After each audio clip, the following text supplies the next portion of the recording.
Okay.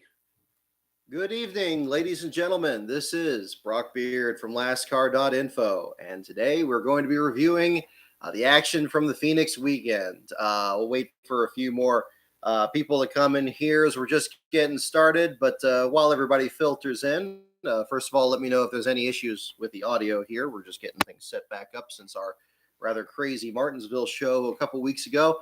But as everybody filters in here, I want to first off thank every one of you for following along this weekend, whether it was tracking our progress in over 1,700 miles of driving between here at LASTCAR headquarters and the racetrack at the Phoenix Raceway. Our coverage from Friday through Sunday. So much stuff going on there this weekend. It's definitely, again, another one of those events that you kind of think more about what you missed rather than what you caught there, and it's so challenging to kind of bring all that together. But I hope you guys enjoyed our own aspect here of the coverage here this weekend. It's it's still kind of washing over me here a couple days later, the sheer volume of everything that went on this weekend. And we'll certainly talk about the Cup Series, the Xfinity Series, and the Truck Series championships. We'll also touch on the ARCA West championship, which had quite the story of its own. And I want to I'll probably go kind of chronologically through the weekend to try to make sure I don't miss anything along the way with a lot of the stuff that kind of happened in between. We'll certainly talk about Starcom Racing and their last start, Ryan Newman and potentially his last, the last ever for Chip Ganassi Racing before their merger. A lot of other drivers and teams that were big stories along the way, and we'll certainly cover all of that today. So we'll definitely get that going as well. So got a lot for show and tell tonight. We'll do our trivia segment as well. This will not be, I'll say right off the bat, though, this will not be our last show for the off season. We'll probably do some shows here and there over the winter here between now and the Busch Light Clash in February, which we are planning on covering coming up here. And so you'll have some more streams coming up, but definitely before we do any of that, let's make sure that we cover all of the action here. So many people to thank also along the way, not just those of you viewers here, but also, the track staff over at Phoenix Raceway are extremely helpful. So thanks to Mr. Humphrey and everybody else over there for making it that much easier for those of us in the media to do what we needed to do. Security and track officials were very helpful through the weekend, which was something given how many people were there. We'll certainly talk about that as well. Last Bro really came up strong this weekend, got his commercial driver's license. So congratulations to him.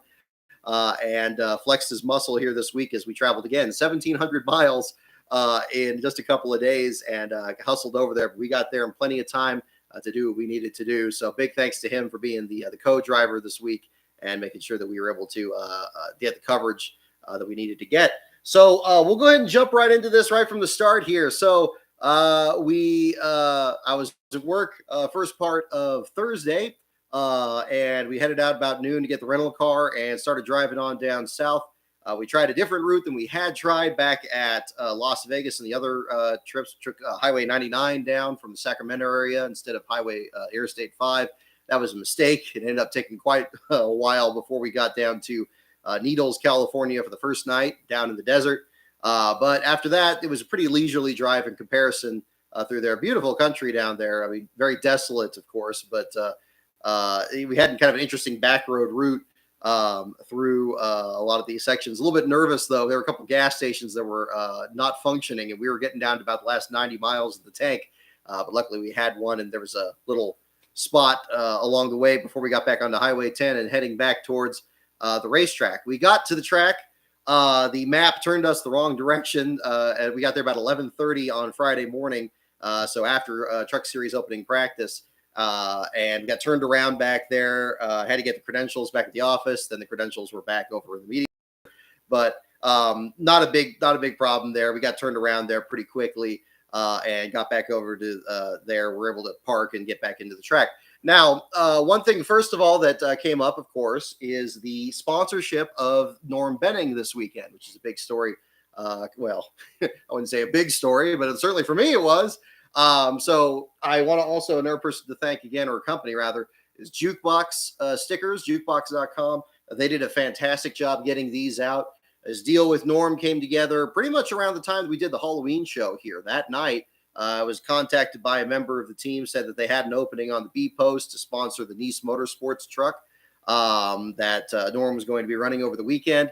I didn't have any stickers ready, but I kind of slammed this idea together. If you look a little closer, you see that it's got like I changed it so it showed the number 6 truck on there using the certificate model, and designed something that hopefully from even a distance would get seen pretty good. My inspiration was the AC Delco logos that they used to have on the B posts of the Cup cars. They would show the logo over and over again and hopefully get some attention on there. So when we rolled into the track on, so these stickers came in, I think Wednesday evening. And so we were all ready to go for Friday practice. When took the shuttle getting into the track, the trucks had already pretty much lined up for qualifying. Qualifying was, I think, about 2 o'clock local time. We were there about 12:30, 1 o'clock thereabouts. And all the trucks were either on their way out to the grid or already were on the grid, except for Norm's truck. Norm's truck was parked at the very corner of the Truck Series garage area. His hauler was at the very back, parked next to the Nice Motorsports hauler there. So he did actually have to bring his own equipment to help service the truck.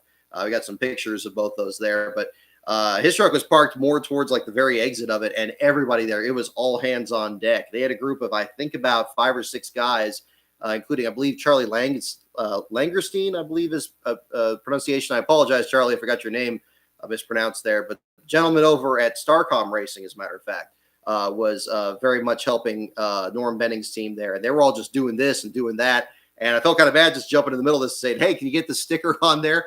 I was going to just do it myself if they needed to. But one of them was very helpful there, got it on there. We got the video of it being put on there, and that was really exciting. But you could tell they were behind the 8 ball. They were kind of towards the bottom of the charts in practice. Trying to get back out there for qualifying. They did actually get into qualifying. I didn't even see them get out in the line. They had a relatively early draw, it seemed like. But got there and wanted to film, of course, the truck out there. It was a little difficult to get some shots of the truck there at the same time because it was on the passenger side, the sticker was. So I tried to get as many shots of that as possible and then get out of the way because I didn't want to get in the way of the qualifying queue. But as you see in the video that's on this channel here, Norm's truck had a lot of difficulty firing, did not fire immediately on the grid, took several attempts to try to get the 6 truck rolling. And ultimately a couple of trucks had to get around him to get their qualifying laps in. Apparently it was the kill switch had been hit at some point, either between when the repairs were happening in the garage area, when they were pushed out onto the grid. I didn't think that this would be that much of an obstacle, but clearly, as you can tell from the video, it took several attempts before that thing finally fired, and he completed went out there to attempt his laps. Unfortunately, truck broke loose. As Norm described, it boiled one of the tires off there from skating up the track, which kind of screwed up the second lap. He threw it into the corner a bit harder the next time, but at the same time did not want to damage one of Val Nice's trucks, and so didn't do so. But unfortunately ended up at the bottom of the charts there, even behind Jennifer Jo Cobb, and did not qualify for the race. So a very unfortunate deal there. I know there were a lot of comparisons, and myself included, thinking about this going into it, comparing it to Jimmy Means at Charlotte in 1987 when he had the opportunity to drive a Rick Hendrick car back when Tim Richmond was being sidelined more and more for the illness that would ultimately claim his life. But Norm Benning, trying to make the most of this truck, really trying to make everything as good as it could be. But unfortunately, when the laps came up, the speed just wasn't there. And in his words, he just couldn't force it to do something that it wouldn't do. I did get an interview with Norm afterwards. I was trying to find where they were initially, because when the trucks came back down pit road, they were basically parked in the vicinity about turn 3 and 4, kind of where the grandstands start when the drivers are entering the final couple corners before the start finish line. Norm's crew, again, about 5 or 6 guys, they were just kind of standing there next to the pit box and literally in tears. Literally. They were absolutely devastated. They came out a long way here for this. It's very rare that Norm actually attempts races at Phoenix. You recall when he clinched the LASTCAR Truck Series Championship last year, he wasn't even entered in the last race. In fact, he hadn't started it since 2017. And now that would still be after the reconfiguration in 2011. So luckily, he had some laps on the reconfigured track. But he really believed that he was going to get a decent run out there in decent equipment, and was just absolutely, just really, really sad during that. I wasn't going to record the interview at first. I was just kind of talking to him at first, and he mentioned the shutoff switch. At that point, he agreed to an interview, and we talked for a bit. And I'm working on transcribing that into a separate piece because one thing that Norm wanted to particularly be clear about is how thankful he was to Al Neese for the opportunity. And I think that was a big reason, again, that he didn't try to trash the truck or anything, or force it again, like I said, to do something that it wouldn't do. But clearly, at the same time, an unfortunate deal that he didn't qualify for the race there. But I do have quotes on that. I'm going to turn that into a piece and get that up probably in the next couple of weeks. I'm hoping to get that done pretty soon on that end. So that was kind of one aspect of that coverage to kind of begin with.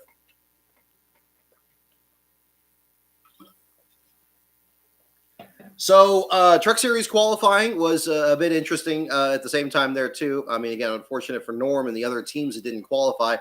Jennifer Jo Cobb and Dawson Cram's team didn't qualify. Cram's was kind of a surprise given the fact that he had started the race last year, although under very different circumstances with metric qualifying and everything. But it was good to see single truck qualifying come back, and the whole weekend was just slammed with track activity. There was very little downtime between what was going on. But I was very surprised to see Cram fall out of the race. It's the first time I've actually seen them attempt in person. But kudos to Chris Hacker and his last-minute deal to get into the Josh Realm effort, the number 33. He actually apparently scuffed the wall or very nearly did on his first lap, and reeled it back in on his second and got a good enough qualifying lap in there to bump the 41 out. It was very close at the end, but it was good to see him get back in the show.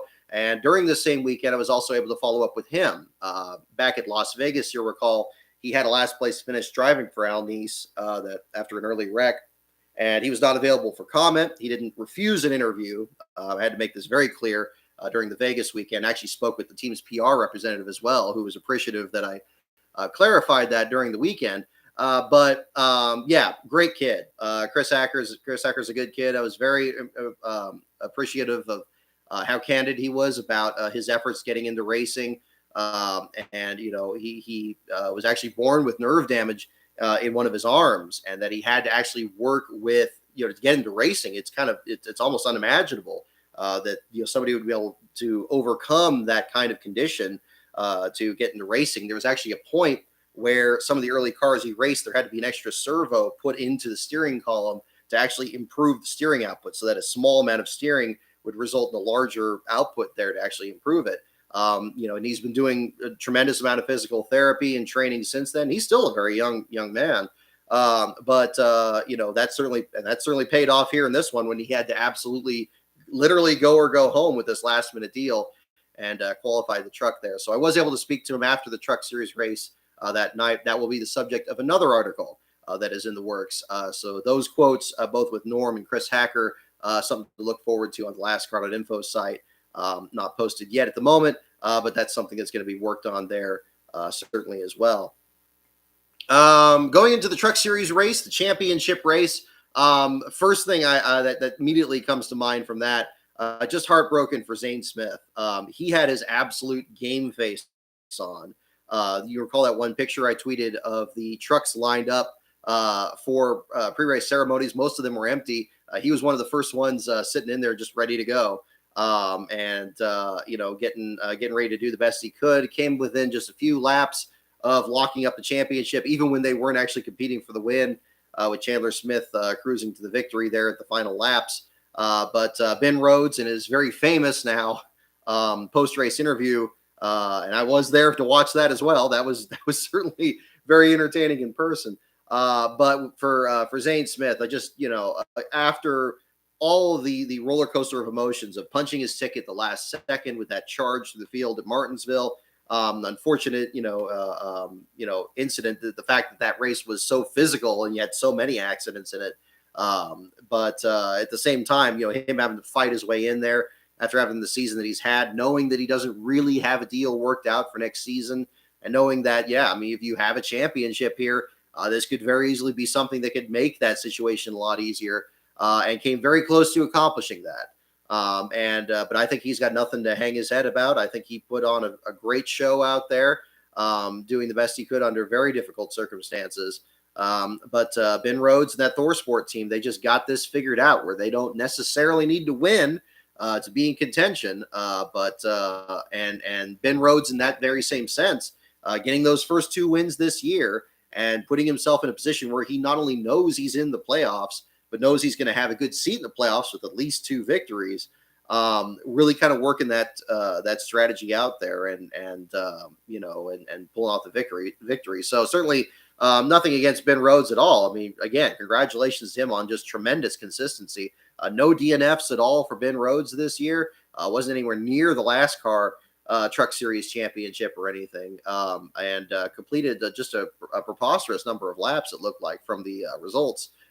Kudos to him and the 99 team for pulling that off there. Kind of almost in an old school way, in the sense that, again, the driver didn't need to win the race in order to do it.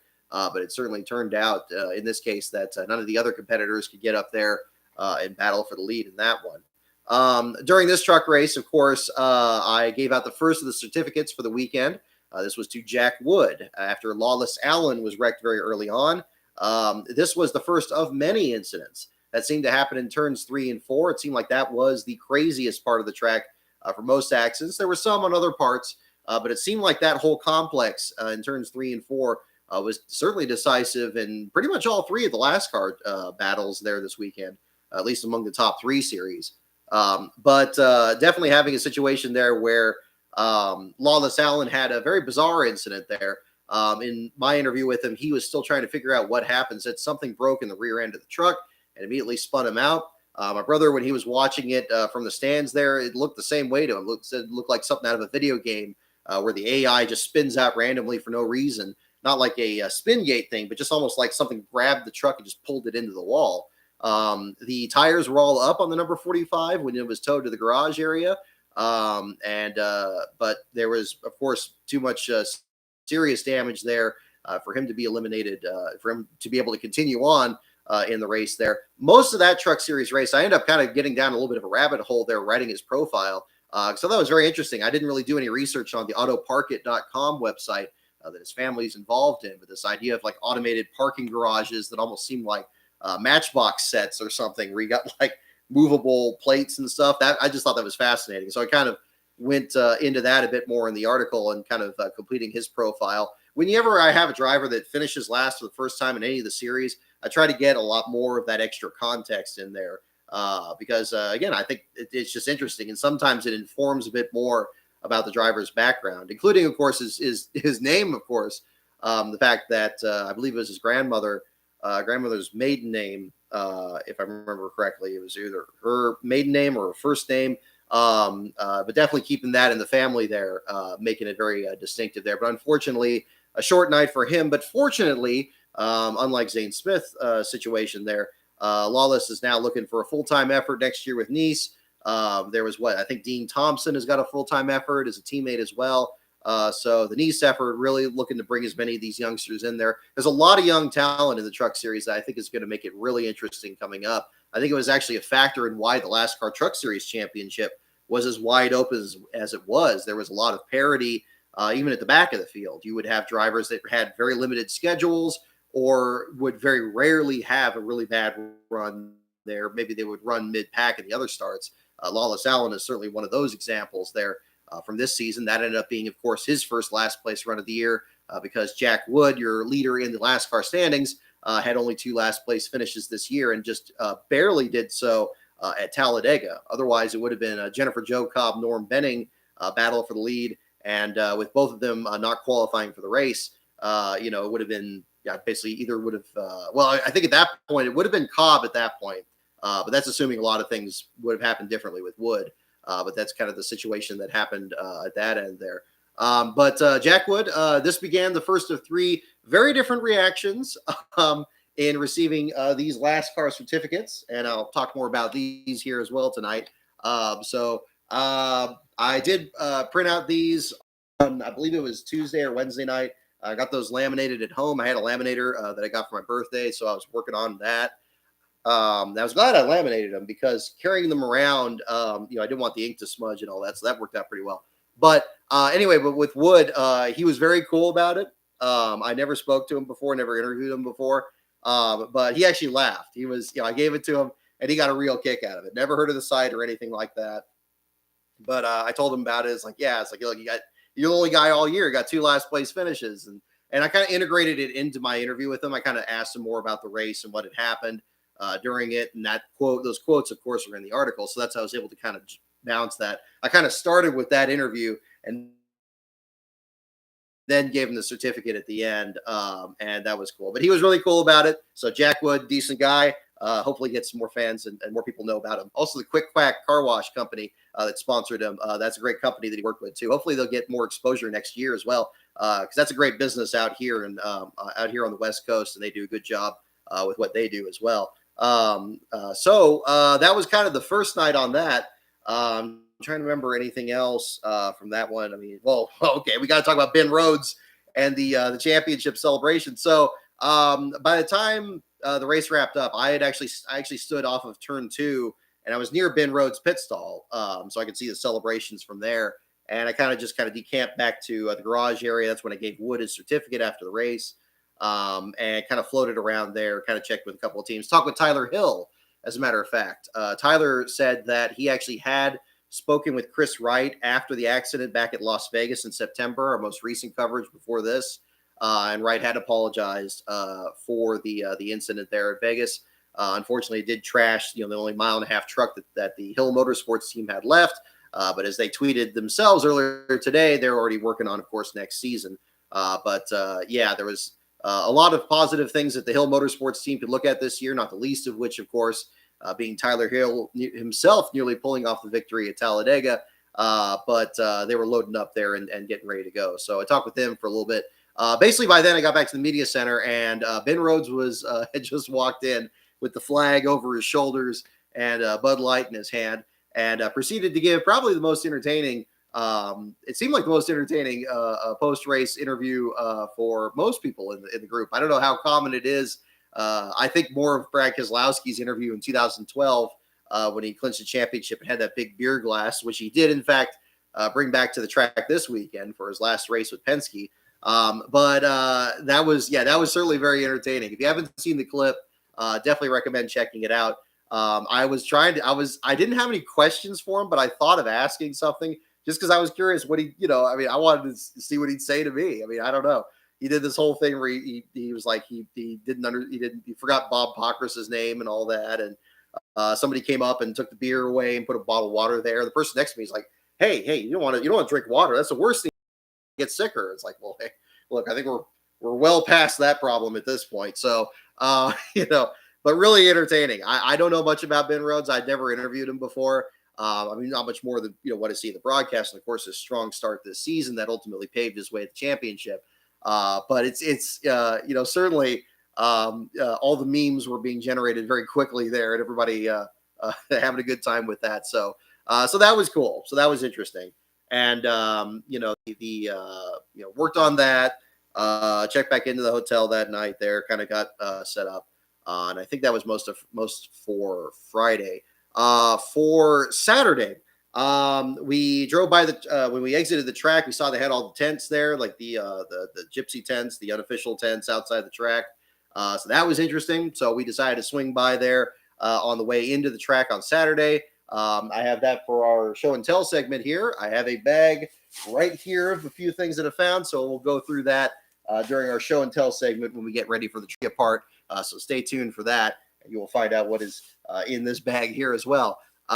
There's definitely some good stuff this year too. So we got to the track on Saturday, a little bit later in the day. Let's see, what was it at that point? So we had the ARCA race and the Xfinity. Okay, so we had the ARCA race, we had the Xfinity race, and there was qualifying for Xfinity and Cup. So that was absolutely slammed. It seemed like there was just stuff happening constantly. There was a little bit of a break in the action more on Friday, but on Saturday, It was just slammed. I wish the Xfinity race was earlier in the day, but obviously I could see with the schedule that they had that just wasn't possible. So we got there about mid-morning for the Saturday races there. I didn't really have anything prepared for the ARCA West thing.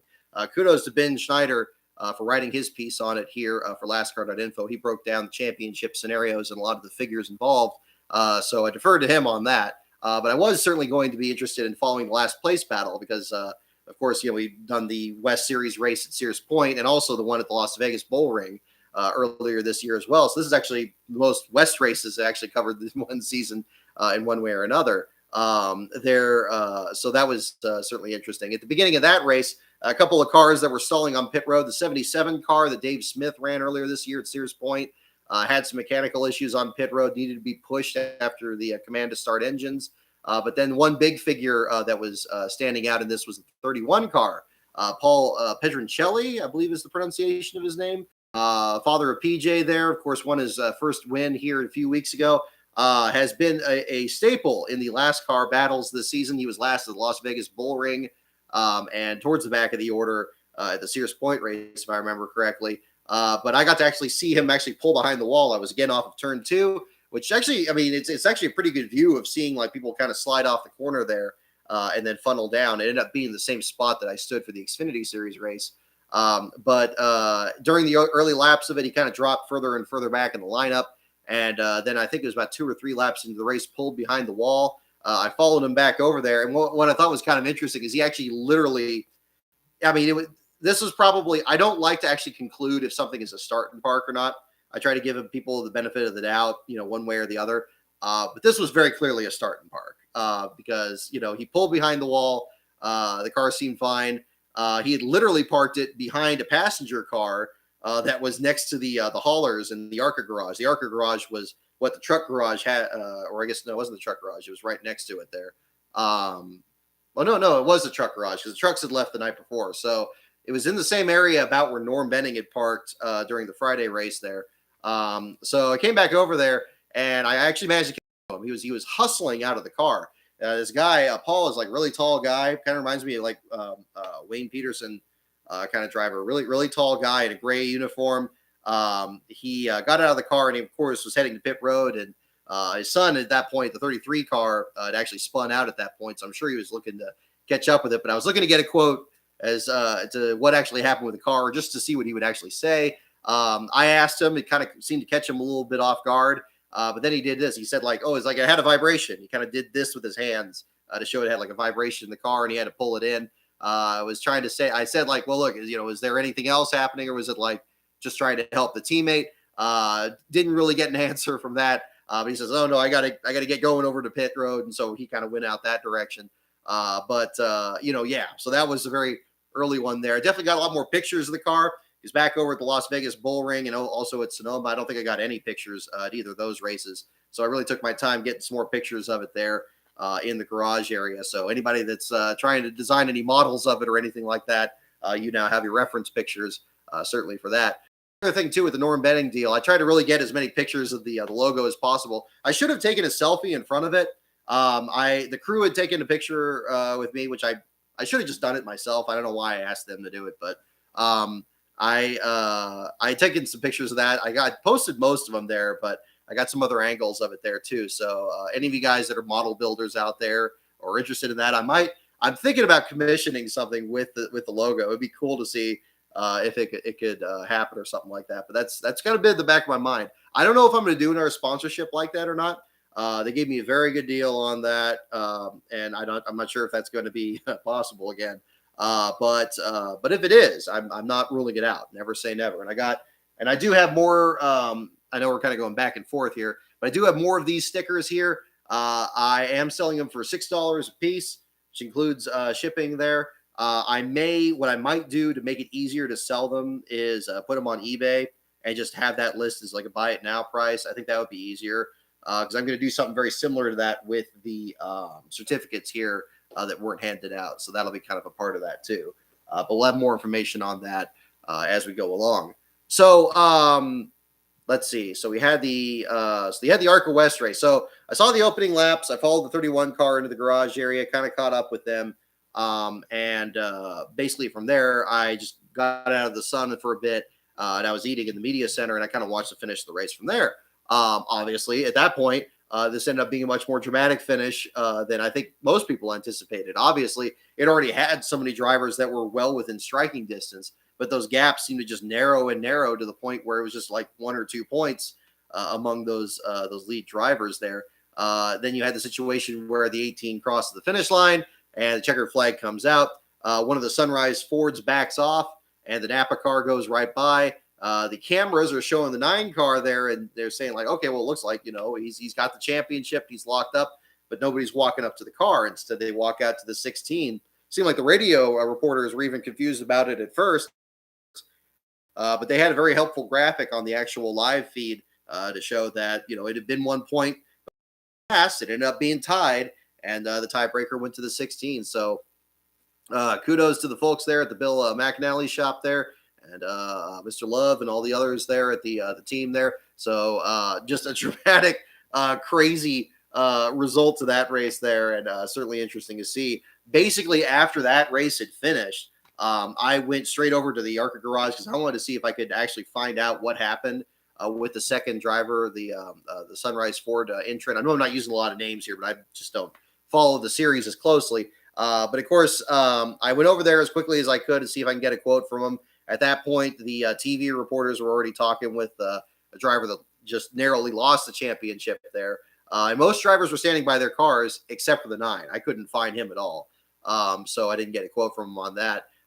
It seemed like they were kind of concluding that he had backed off because the race was over. But there's, that I haven't heard anything else beyond that. But there was somebody else, I think, on the YouTube channel that actually kind of caught up on that too. So that was good to see that people actually were able to get clarification there. But unfortunate deal. And again, you have a championship that close. It doesn't take much of a difference. You think back to Kyle Larson at the Roval a while back when Jeffrey Earnhardt's car stalled short of the finish line, and Larson's car was all damaged and just trying to pass him before the 96 refired. Every position matters. And it matters even more if the points are that close. So that was exciting to see and set a good tone for the evening. The Cup Series, the Xfinity Series qualifying followed after that. Checking what was happening with the top teams and in both series. During this time is when I went over to Lefty Lucy Righty Tighty's hauler, also known as Captain Rob, over at the hauler there at the SS Greenlight Racing hauler. So big thanks to him for inviting me over. We ended up talking a bit about racing history and some people he knows to kind of talk more about these field fillers, these smaller teams and everything. Had a great conversation there. Got to wave at his camera there from pit road as qualifying was going by in the background. And we talked for a bit there over at the hauler. So if you check out that, I'll drop a link in the description for the video. I should put that in there. I'll find that along the way here. If not here, I'll put it on the Twitter feed here. But it was really cool checking that out. We had meant to talk back over in Las Vegas, but early in that race, both of the SS Greenlight cars were involved in that big accident over in turn 1. And at that point, he was very, his time was spoken for. He had to be really busy helping load up both those teams at the same time. But this time it was more laid back, so that was pretty cool. And he let me plug the Field Fillers series on his stream and everything, and I thought that was really cool.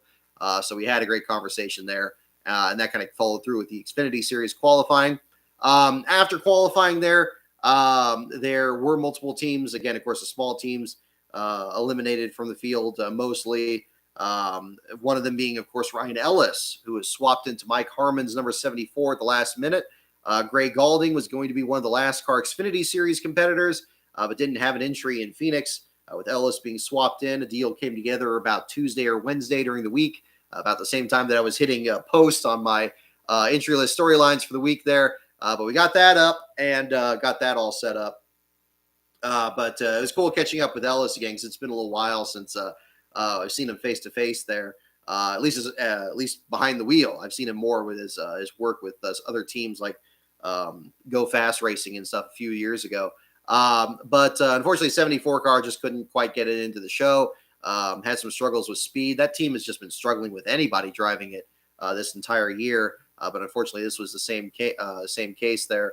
But one thing I thought was really cool. I mean, first of all, Ellis was great, very helpful with his time. I appreciated him getting some quotes there from his efforts here, and hopefully trying to get something going for next season, and just staying out there as best as any of these drivers can. The other thing was really cool was the Bearded Vet Coffee folks that sponsored the 74. Even though they didn't qualify, you would never know from the way how excited they were. They were like taking turns, taking the seat in the car. They were like recording promos. They're their hype guy in the middle. You see that one picture. He did it in like one take. He did like this video hyping their sponsor and stuff like that, and saying, oh, we're at Phoenix and we're doing this, and it was really cool. So, and I think that was a kind of another big theme from the weekend. There was a lot of emotion from a lot of teams, and of course, certainly the context of a season finale and everything from the year building to it, and the uncertainty of next year plays into it. But also at the same time, a lot of people that were visiting, whether they were sponsors or fans or even other media members, they were all just so excited. Like everybody was just like, there was one time I was standing on pit road. I think I tweeted the picture. I was on the backstretch, and I was just taking a selfie. It was before Truck Series. I think it was before Truck Series, the race that night. And I was taking a picture, and one of the firefighters there that was working their trackside came up and offered to take my picture. And I was like, oh yeah, shoot, yeah, if you're able to, sure. And so she did. And while I was doing it, this ARCA official walks up right next to me. And so we put our arms on each other and we did that. So we had a great shot. And that was a perfect capture of just like how everybody there was just, there was so much excitement in the air. And I know that, hype is hype, but that's what it was really like there the whole weekend. And that momentum just seemed to build through the weekend, and then from Friday to Saturday and so forth. So really it was a challenge just to make sure, try to take my own mind and kind of slow down a little bit and like make sure it's like, okay, let's take this in, take that in and all that. So that was pretty cool. So Saturday at that point, so I went to the SS Greenlight hauler. There was qualifying. I talked with Ryan Ellis. I talked with let's see. There was it was unfortunate to see a couple of Carl Long's cars miss the show. Good to see David Starr make the show. Of course, the leader in the LASTCAR Xfinity Series standings coming into the race. He got to actually get the 66 car into the show. And ultimately, in the start of the race itself, he was actually gaining a few spots. He did fall to the back of the field for a little bit, but he was actually kind of just very gradually picking up spots through the field there and had a solid finish out there. So that was actually good to see. I'm glad that when we did cross paths after the race, because he did ultimately lock up the Xfinity Series LASTCAR championship, that he still had a good run out there that he could celebrate with the guys. So, but there was that part of it too. Let's see. So you had Xfinity qualifying. It was unfortunate to see Jimmy Means' team miss it. Spencer Boyd, a couple other guys there outside the show. I know that I didn't see Wookie that much. I know Sebastian LaForge, he was really big this whole weekend. I think he was actually the one hauling back the 13, the 61 afterwards. So he had to get out of the track pretty quickly there too. So let's see. There was qualifying at that point. Cup qualifying afterwards. Kyle Larson laid down that monster lap. Looked like Chase Elliott for sure was going to be the pole sitter, and then Larson just goes out there and beats him by almost, I guess, a full mile an hour. Absolutely crazy out there. Good to see that. I mean, it would have been interesting if we had a few more teams out there to try to qualify. I was hoping that maybe in the last race of the next gen, or the Gen 6 car, that maybe some people would kind of scrap together whatever cars they could get, maybe try to bump their way in to try to get a bit more exposure in the championship race. Unfortunately, it didn't turn out to be the case. We ended up actually having only 39 cars for the 40-car field there. Timmy Hill, the last of those drivers. Unapproved adjustments, basically a decision that they did not go out there and qualify. I did follow up with them and asked what was going on. At that point, I think they were just kind of over it. They were kind of joking with me on that. They said, well, the traction control wasn't working. It's like, I was like, okay, I get you. So, but that was the 66 car that team had struggled so much with this year. That same car, when I last saw it at Las Vegas, they had that bracket that was put over one of the hubs because they had an issue with the wheel bearings that they got for the car that just didn't work. And before that, they thought it was a steering issue back at Nashville. And then after that, they had issues with it at Kansas. So they're just trying to get whatever laps they can get in that. And unfortunately, that car was a real handful all weekend. After the Cup Series race, actually, when the 66 fell out on Sunday, I talked to Timmy Hill himself, and he said basically, well, we'll maybe look into converting into an Xfinity car, but it's probably going to maybe end up as a show car instead, just because of all the problems they've had with it. But fortunately, it had it in one piece, so they at least have those options. But that was we're getting a little ahead of ourselves in the Sunday action. We'll get to that as well. But the big thing, of course, we have to talk about for Saturday was the Xfinity Series Championship and the first dramatic victory for Daniel Hemrick. I can't play favorites. I can't do like a lot of the fan stuff before. I was kind of, but it was very difficult not leaning into that on pit road. I had there was so much excitement, and I personally am so happy for Daniel Hemrick pulling off that victory. That was one of the coolest moments I think I personally bore witness to at a racetrack. As I called him, I always call him Daniel Heartbreak because of all these shortfalls that he's had. Finishing runner up all those times. I remember, back in Martinsville just last week, we're saying, hey, we've seen this movie before. Is it going to have a different ending? And, coming down to the end of this, it just seemed like there was restart after restart. And each time Cindric just had a great piece and it looked like he was going to hold him off easy. And Cindric definitely had the best car there at the end. And Hemrick was trying to do this and trying to do that, trying to get around him. It's like, he's going to get second again. This time it's not going to be good enough to get the championship, and he's going to go to this other team, and he's still going to have to answer those questions in Daytona. And it's like, you start thinking about that. And it made me wonder, it's like, is Daniel even thinking about this? Does he ever think about it? That was going to be my question actually in the media center that night.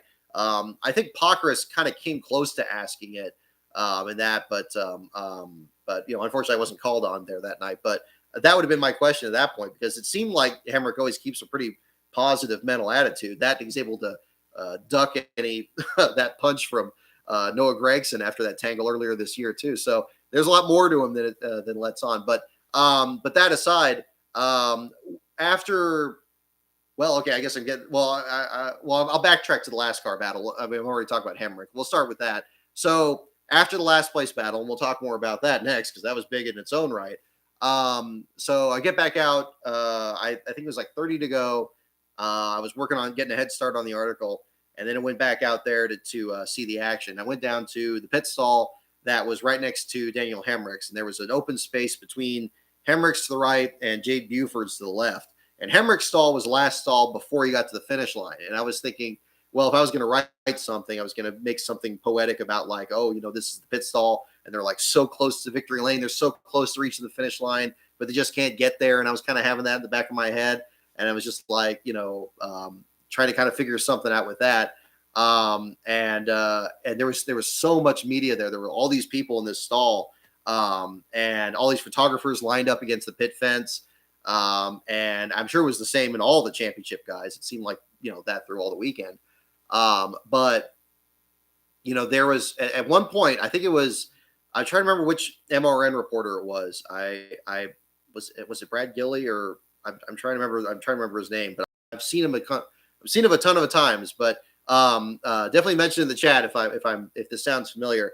I was standing right next to him, and I heard on his mic, he was talking on the mic there with like a lap or so before the final restart, and he says like, Daniel Hemrick's crew chief on the radio says attack, attack, attack. And it was just like, and I'm like, oh man, it's like this is getting real. It's like, he's really going to try something here. So at that point, I started recording the footage from there, and it was certainly a challenge trying to keep the phone stable. I didn't have a tripod or anything with me at that point, but I'm like, well, I probably should record this. And Rusty Walrus was there. I talked with him for a bit. Eric Estep was there. So many other people in there, and just more and more as it got down to it, because Hemrick, of course, was making all these moves on there. So the race restarts, and as you can see in the footage, it looks like those cars are just sliding off a mountain when they come down off the banking and into the flat, and then they just disappear around the corner, so you don't really get to see what they're doing over there. It looks like almost they're avoiding an accident at a super speedway. But just getting closer and closer. You know, obviously you watch the replay, and just a little bit of a bobble and a little bit of a, you know, just a little bit of an inch there. And that was all Hemrick needed to just at least get up to him, and then just riding into him. And all of a sudden, you know, Rusty's hopping up and down, and they're coming barreling like, you know, like a son of a gun off the corner. And Hemrick's just leaning into him there, and it's just unbelievable, and beat him to the line. Coolest thing ever. I mean, the crowd was into it. The pit crew could hardly believe it. Right next to us, they're like throwing water and everywhere. They had the flag like under the toolbox to drug that out. And all of a sudden, like during the cool down lap, like when he slowed down, all the photographers are like running across pit road. And like there's this guy next to me. You can probably hear in the video. He's like, go over there, man. You guys earned it. And I'm like, look, I'm not on the team. It's like, it's cool, but you know, I know that, you know, you got to have the photographer's vest to get a lot closer to all that stuff. So I'm not going to get in their shots. I don't want to do what a lot of, you know, I don't want to get in anybody's way there. So everybody just swept down there. And of course, you know, he did the backflip, and just the coolest thing, just the coolest thing. And he just, you know, I think, you know, any driver that has never won a race, and in their mind, that's probably what it feels like. You know, to us as an outsider, to them as an actual competitor, that must be what winning that first race feels like, where it's not just, you know, you've won the race, you've won the championship, you're closing out a career with this one team before you go to another team. You know, I mean, he said that he wouldn't get paid by his sponsor unless he finished in the top 5, like he arranged that with Poppy Bank. I mean, it's tremendous. And again, I'm not the biggest fan of, you know, this playoff system. And I think obviously, you know, you could have had that even with the traditional point system as well, if it came down to it.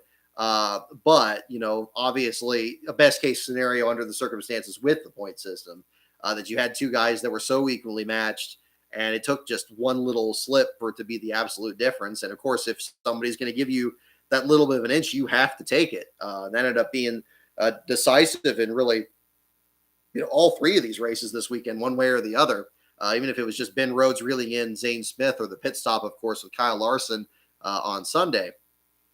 But just tremendous. You can't not feel good, good for the guy there. That was just absolutely incredible and exciting as hell to see. And it was cool. It was cool to bear witness to that, because everybody was in it. So I hope you guys enjoyed the video clip of that as well. Definitely want to make sure to get that online as soon as I could, along with of course, the Norm Benning qualifying lap as well. Kind of both extremes of the emotions of the weekend, certainly. It was certainly interesting that Hemrick had been a lot more composed in the media center after that race versus Ben Rhodes. I think after Rhodes it was drinking as much as he had over at the barn over at the bar there behind the main grandstands there. I think all the other drivers were like, well, probably shouldn't be doing that. They don't want to do. I was wondering if we were going to get all 3 interviews like that, but no, it absolutely wasn't the case there on that, as entertaining as that was. Yeah, so Hemrick getting the first win, that was tremendous. Now, behind the scenes, at the same time, there was, of course, a battle at the back of the field. And again, I was standing about where I was for the Truck Series race, off of turn 2, a little bit closer to the actual entrance to the Xfinity Series garage, because I didn't want to miss when somebody was towed in. It seemed like in hindsight, though, a lot more teams were being towed in by an entrance near the dog leg, and there's more discussion about that as well. One thing I got to say also through this entire weekend, whoever was driving the tow trucks, especially one of them in particular, he had an absolute lead foot. I almost got run over by the hauler, by the tow truck that was bringing Quinn Hauf's car into the garage on Sunday. He was going so fast. It was insane. But more on that, the Sunday discussion here. So again, in the Saturday race, opening laps were really exciting from a LASTCAR standpoint. Watching the back of the field, seeing David Starr kind of work his way through the field. A lot of different drivers. There were like 3 wide. There was like a 3 wide battle for 36 on the first lap. People going back and forth. I really enjoyed like hammering out those tweets during that. And that's how quickly I had to do it. I had to kind of just glance up at the lap and just get it down. And then pretty soon, like they'd be going by again. And I thought it was going to maybe go like halfway through the race at that point. Jeffrey Earnhardt kind of crept into the battle there. He was dropping back a little bit and into the clutches of a couple other drivers there. And yeah, Ryan Vargas was part of it, Joe Graff, some of these other competitors. And then all of a sudden, one time by, I see the 0 car just skate like from halfway down the backstretch all the way over into turn 3, and just absolutely just hits the inside wall. He's done for the night. So at that point, of course, I go back to my usual protocol. I just figure out where the garage area is, find where the team's hauler is, and go in there and wait for the car to get towed back in. And of course, once the driver's checked and released from the infield care center, I usually don't go to the infield care center because usually it's too far from, again, where the team's hauler is. So that was certainly the case in this one. So Jeffrey gets in the accident. Apparently, it was contact from Joe Graf and also from Kyle Weatherman. Weatherman's role in this, I didn't talk to Weatherman during the weekend. That ended up being a different part of the discussion there. So Jeffrey's car gets wrecked. It gets towed back in there. It's parked perpendicular to the hauler. Jeffrey comes by. I get a quote from him. He has nothing nice to say about Joe Graf at all. Saying that you can't buy, you could buy race cars, but you can't buy talent. And he had a ton during the whole time that we were talking. All these sponsor representatives from Forever Lawn are coming in there. All these guys wearing black shirts with green zeros on the back. And there must have been 15, 20. It was a lot of them coming by there, including the company founder, as well as their videographer, who both talked to me after the fact here. And they came in there, and they were, the team was kind of slowly loading the car up, getting the shop wheels on it. But Jeffrey was just standing there and, talking with these guys. And it's like, okay, well, I got the quote. I see that they're loading the car up. We'll go back over to the garage area. And I'm like, well, okay. But I took a mental note. I wanted to say, okay, clearly he's upset with Joe Graf. I'll catch up with Graf after the race, get his side of the story. That was something I wish I had done at Las Vegas with the Chris Wright, Tyler Hill thing. So this time I was like, okay, I'm going to make sure I get a hold of Graf. So I'm walking up the alleyway back to the media center. And when I'm going up there, all of a sudden I see a car that I thought was Justin Haley's car. It looked like a leaf filter car. And I couldn't, with the glare off the lights, I couldn't see which one it was, but it looked like with the window net dropped on it, it was a crooked number. It was a 7 and not a 1. And I'm like, oh my God, that's Joe Graf's car. And so I'm like, okay, well, I got to turn right back around because I'm sure Jeffrey is back over there waiting for him. And I know that the SS Greenlight hauler is nearby because that's where I was for the interview when I was talking with Captain Rob. So I knew that there were only 3 stalls apart. So I was like, oh man, if they're going to park this car there, there might be something happening here. So I went back over there. I was maybe only about 5 minutes away from it. And by the time I get back there, they're about towing the 17 car back. And instead of dropping the car off in front of the 17's hauler, they parked the car right next to where Jeffrey Earnhardt is. And Jeffrey's maybe only about 5 steps away from the car. So when Joe Graf comes back on the cart from the infield care center, Jeffrey only has to take about 3 steps to walk up to him. And that was the point where I brought the camera up and I started filming it. Now, some people on YouTube were splitting hairs about it's like, oh, come on, that wasn't an argument. That wasn't heated. And as I said, it's like, well, look, they're not trading recipe ideas either. Jeffrey was very, very much upset, and his quotes, they're in the article. If you guys haven't checked it out there, he did not mince words about how upset he was with Graf and how he felt Graf had been racing, him or others this entire season. So after, I filmed that for, I guess it was only about a minute or so. And after I stopped recording it because Jeffrey turned around and he went back over to his hauler. It didn't look like anything more was going to happen. And indeed, it didn't happen, at least while I was there.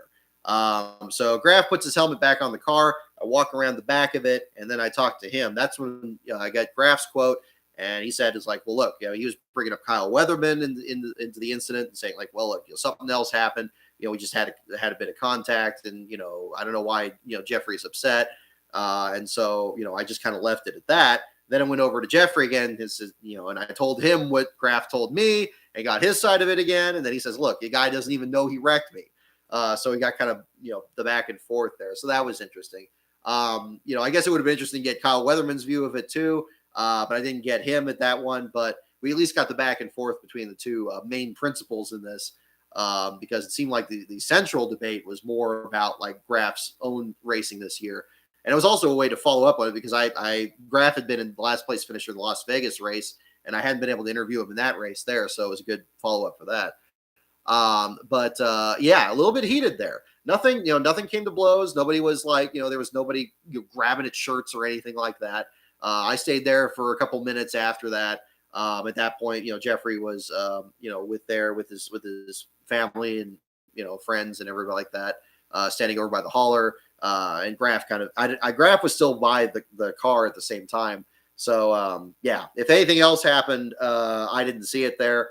But that was kind of where I left it at that point, and then just was transcribing it. Before I left, though, the sponsor representative for Forever Lawn came up to me and said, "Hey, he introduced himself. He gave me his business card and said, like, look, hey, can I get that audio? Can I get that video?" And I'm like, "Absolutely, yeah. Let's get that together." I mean, they his videographer was there as well. So I got both their cards, and we were talking about it, and they were really upset that this is the way they ended their season. They're looking to get more exposure out there, the whole black and green lawn machine there and all that. And, they had all their sponsor representatives, and they get like 70 laps and then they're wrecked out. I mean, that happens. I mean, it can happen in racing. And of course, that's definitely a situation. The team seemed to indicate that the car was just a handful the entire weekend. One crew member actually came up to me. I won't name names, saying that, well, look, that other car, they put us out of our misery. So apparently something was something was kind of sideways with that zero already, ended up taking them out of the event. But at the same time, you also had a situation where they barely even qualified for the race because Harrison Burton had a technical infraction and did a really slow lap. And if Harrison Burton went full speed, that would have been the difference with the zero actually even starting the race itself. So this whole affair, almost didn't happen at all. And then apparently Toby Christie had the news earlier today that apparently Jeffrey's not staying with that team this next year. I don't know if Forever Lawn's still in that equation or not, but we're going to find out. But I haven't heard anything more from the sponsor since then, but I have reached out to him with the clips there, and we'll see if anything else gets made of that as well. But yeah, a bit of fireworks there. I haven't really seen a confrontation. I mean, I did see one in Mosport. There was one pretty good one between a couple, crew members yelling at each other after the Pinty Series race. We were up there a couple years ago. That's probably about the closest thing I've seen to that in the garage area between competitors. But glad to get the quotes there and kind of bring that story out there. It looks like it got a lot of attention. I know Reddit posted it and stuff like that. So kudos to you guys for spreading the word on that. And again, showing the value of, trying to look this direction when everybody's looking that way. And a championship weekend, that's so hard to do because there is so much exciting stuff happening up front that it's very hard to kind of look other directions. But that was kind of the big theme of the weekend there. So basically after that, I got kind of a start on the article, sent the clips over to the folks over at Forever Lawn. I was working with that. Went back out there, saw Hemrick's finish there. I'm glad I got to talk to Tommy Joe Martins on pit road before the Xfinity race. Because his last race for Tommy Joe Martins, he thanked me for what I do on the site there as well, which I thought was really nice. Wish him the best of luck on the 44. Got some good shots of his car there along the way, including the shot of them pushing the car in the garage area for the last time after the race. Now, of course, they're going to be back next year, but just reincorporated with this Alpha Prime racing team, and we'll see how things shake out with that. So Saturday ended up being a very long night. So I had so much stuff in the article. Luckily, I had that transcription software, which cut some time off of it. But I was still at the track until maybe 12:30 at night. It turned into a pretty late night there. And we got back over to the hotel about like 1 o'clock. But man, I'll tell you what, by trying to just, not, overtly celebrating Daniel Hemrick's win, I was so wired that night. Like I couldn't go to sleep. I probably slept the second fewest hours behind Cliff Daniels that night, going into the Sunday race. Probably slept like 3 or 4 hours there.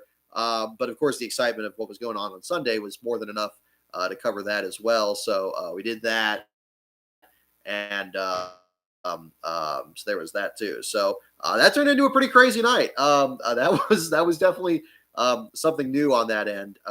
But yeah, lots to take in there between the multiple races there. I thought it was interesting when they played a brand new thing song from SRX at the start of the ARCA race. That was an interesting choice. I didn't realize that it wasn't specific for I thought it was specific for the broadcast. I didn't realize it was used in PS5 ads, and Hyundai and some other companies did.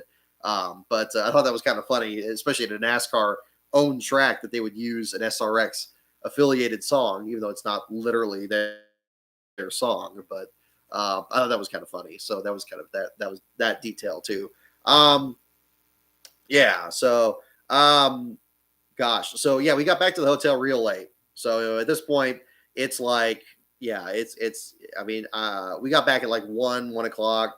I think we stopped by Taco Bell or something like that. There, I mean, anything that's open at that point, because this was a time where you just kind of forget to eat because there's so much to look at. So we did that. Crashed out. But I didn't go to sleep until maybe like 2:30 or 3. We got up at 7, and then that 7 kind of went into 8. And so we kind of pushed to get out there. Because during Saturday, I had run into Derek Cope in the garage area. And as it happened, actually, I had sent over a copy of the manuscript for the book, the Derek Cope Unheralded. And I had sent over a manuscript for him and his wife Alicia to look over. We did this back in, I think, Las Vegas, if not maybe a little bit earlier than that.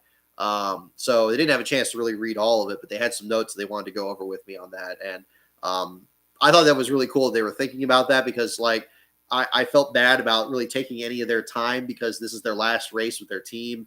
And I'm sure they had other VIPs that they wanted to kind of spend time with and do stuff like that. So I kind of tried to kind of, not take a lot of time there, but we'll kind of get into that there too for the Sunday portion of it. But that was kind of the big focus. When Sunday came along, the first place that I wanted to make sure I touched bases with was the Starcom racing team. Because at that point I hadn't really gone over there. I talked with a couple of the crew members that I talked with. I seem to run into them every time I'm out there. And not to say that they're always in last place. I mean, sometimes it does happen, but I always cross paths with their crew. Whether I'm going to if it's a Rick Ware team or a Carl Long team or something, they're always like right between them. That was certainly the case on this one. But yeah, I did send Derek the latest manuscript for the book. And he has now reviewed a portion of it there. And Alicia had some great notes as well. So we talked there for a bit. And yeah, this was already race morning. I mean, it was at this point, we got a bit of a later start getting out there, but we got there like 10:30. It was slammed. Like you can see like 4 wide traffic going in there, but we had good parking with the media. So we got in there pretty easily. So there wasn't an issue with that. I expected them to say, look, we're going to kind of do this stuff with the team, do this and that. Maybe we'll do this later. But Alicia and we ended up talking for like 45 minutes, and that was I thought it was great. It was great to be able to do it, but I mean, it was, I felt guilty about it because I was worried that they had other people there. As it turns out, it looked like they really didn't. They had a few representatives there that were there with them. But it was definitely bittersweet for that last run for those guys. And then of course the way the race turned out added that aspect to it.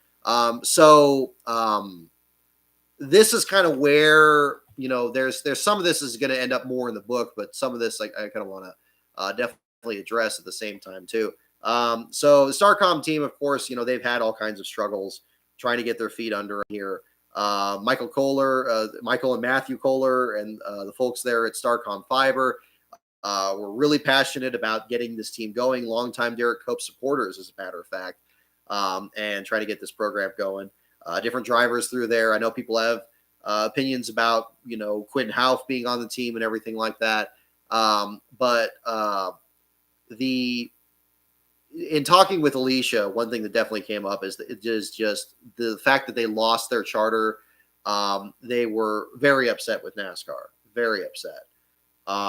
They're specifically with the provision in the charter agreement that about the finishing in the bottom 3 spots for consecutive years. There was an indication that, at least at the time, that was something that was not really going to be enforced, that it was just kind of there in the background. And that was kind of central to some of the frustrations there. There's it's a lot of people's careers. I mean, obviously, and a lot of people's work and livelihood, and they had worked. It may not have been the most successful team out there. It may not have been the biggest team out there, but they were working their tails off. And, that was something that, that's why it always surprised me.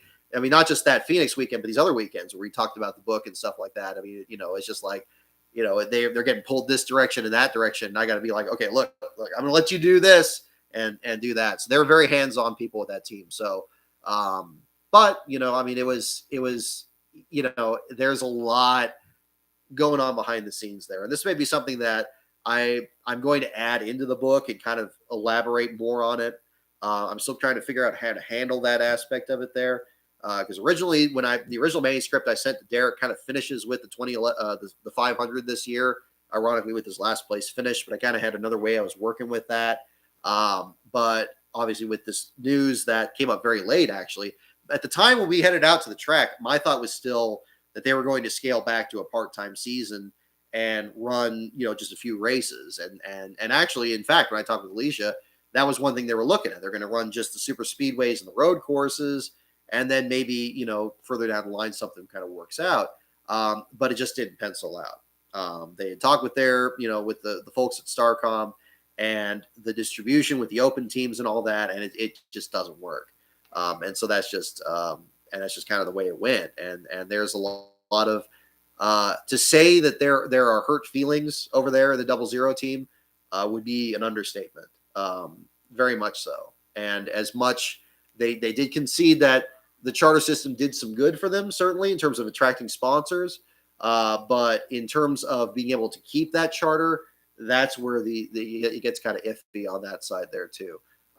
So, and we've seen this from a couple other teams, of course, as I've been mentioning as well, other programs that have been shut down over the years, H. Scott Motorsports, Germain, Levine Family, we've seen kind of a changing of the guard where it's happened naturally in some ways and not naturally in other ways. And, and sometimes, a new team will come up, but it takes like 2 or 3 teams to shut down for that new organization to start up. I mean, it's pretty brutal at that end of the field, and it doesn't get talked about, I think, because of it being just that, it can really be that unpleasant and unfortunate. And it's terrible for the Copes because one thing, a couple things that I definitely want to bring up on this that they pointed out, that the team pointed out in particular, a lot of teams, even last year with their sponsors, of course, during COVID, you remember the interview I did with Carl Long. They talked about roofclaim.com and the company saying eventually, look,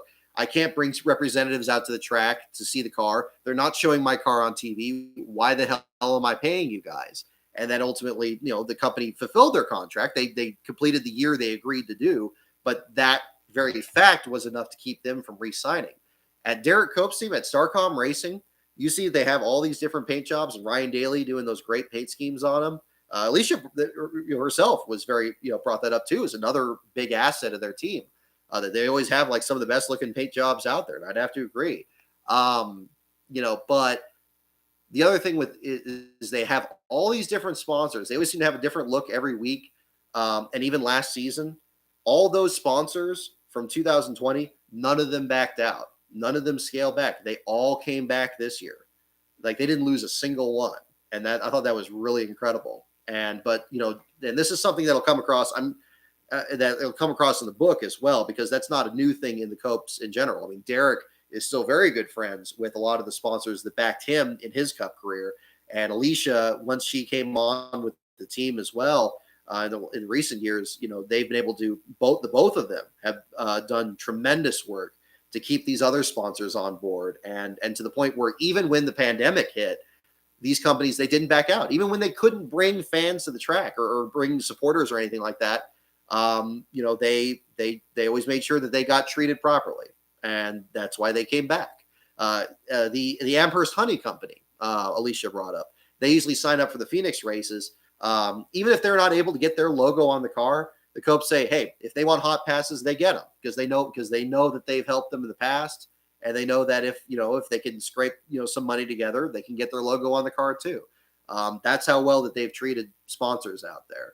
And that's an aspect of the sport that doesn't get talked about that much, which is surprising given how critical sponsorship is these days. So the fact that, really, they feel they got squeezed out of the sport. I don't think I'm talking out of school to mention that. And people can feel one way or the other about it based on the team's performance.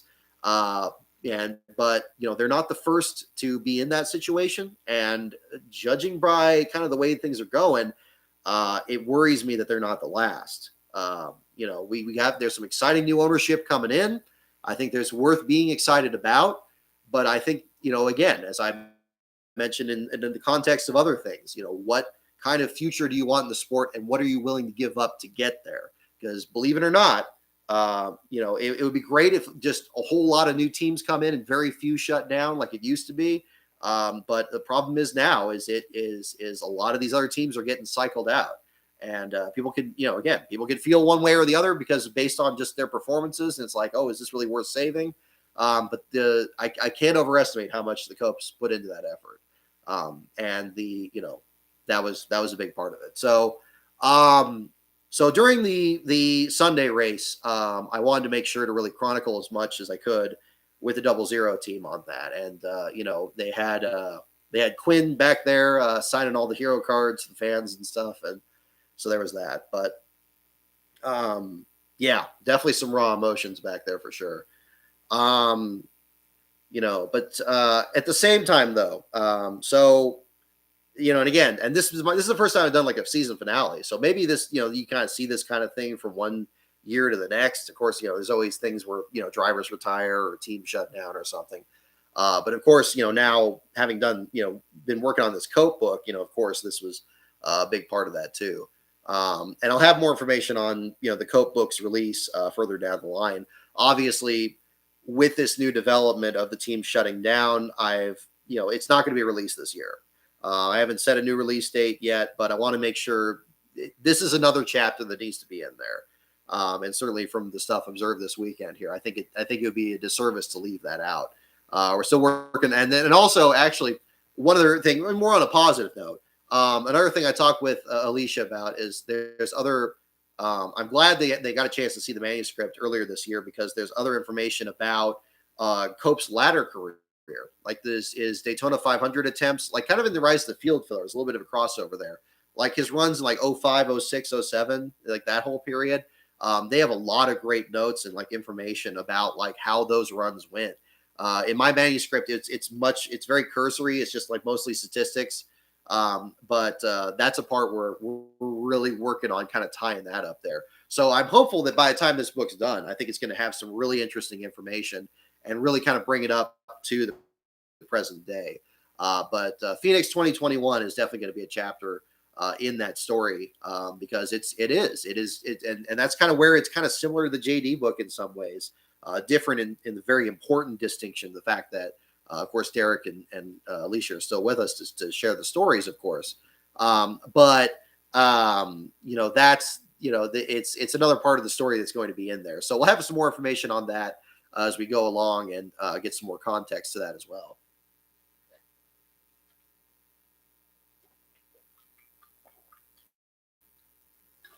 I'm sorry, getting dehydrated here. So there's so that was kind of that part of it there too. We did that. So but one other big thing for the race on Sunday that really stood out, the atmosphere again. As I said, everything was kind of building and building through the weekend there. After I talked with Alicia, I kind of went over to pit road and kind of just, that's where I was doing kind of the diecast pictures and stuff like that. Big thanks to those of you guys who were spreading those pictures as well. Got the pictures of the 42 car and Ryan Newman's car, and that was kind of interesting, to say the least. I mean, going through there, but pit road was absolutely electric, and I know that phrase gets thrown around a lot. This was easily like one of the biggest crowds I've seen, and even in spite of even in the last couple of years, even before the pandemic, like it kind of compares to that. There were just so many people. There were so many people on pit road. You couldn't see the cars. Like I was going from one to the next and you couldn't tell, like, I mean, a driver would be on this side or somebody else was there.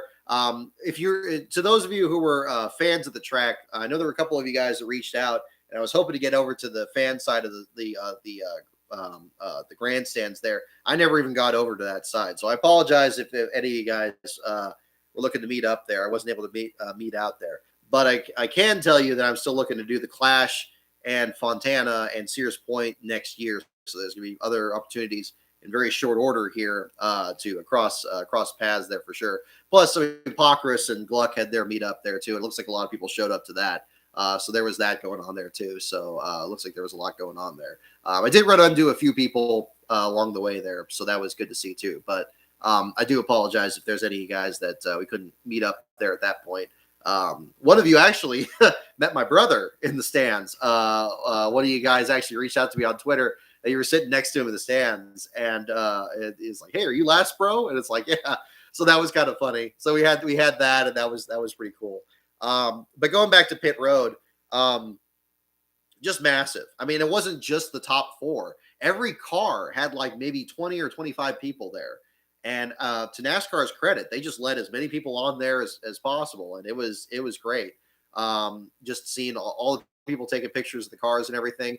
The shot that I took of Ryan Newman's car with the diecast, I don't know how I was able to find a break in the group there to take that shot. I basically had to get down on a knee and put the phone down on the ground like that with the shot.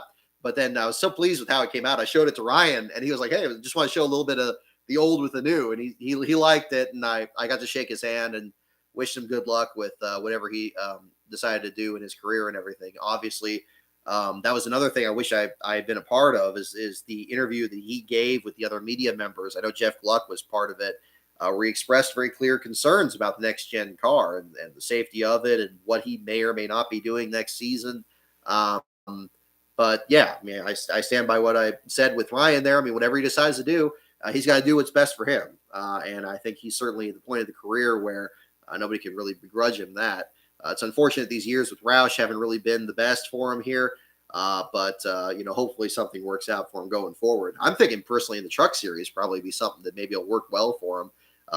They had a fast piece back at the Bristol Dirt Race and never really got a chance to show it because of the rain.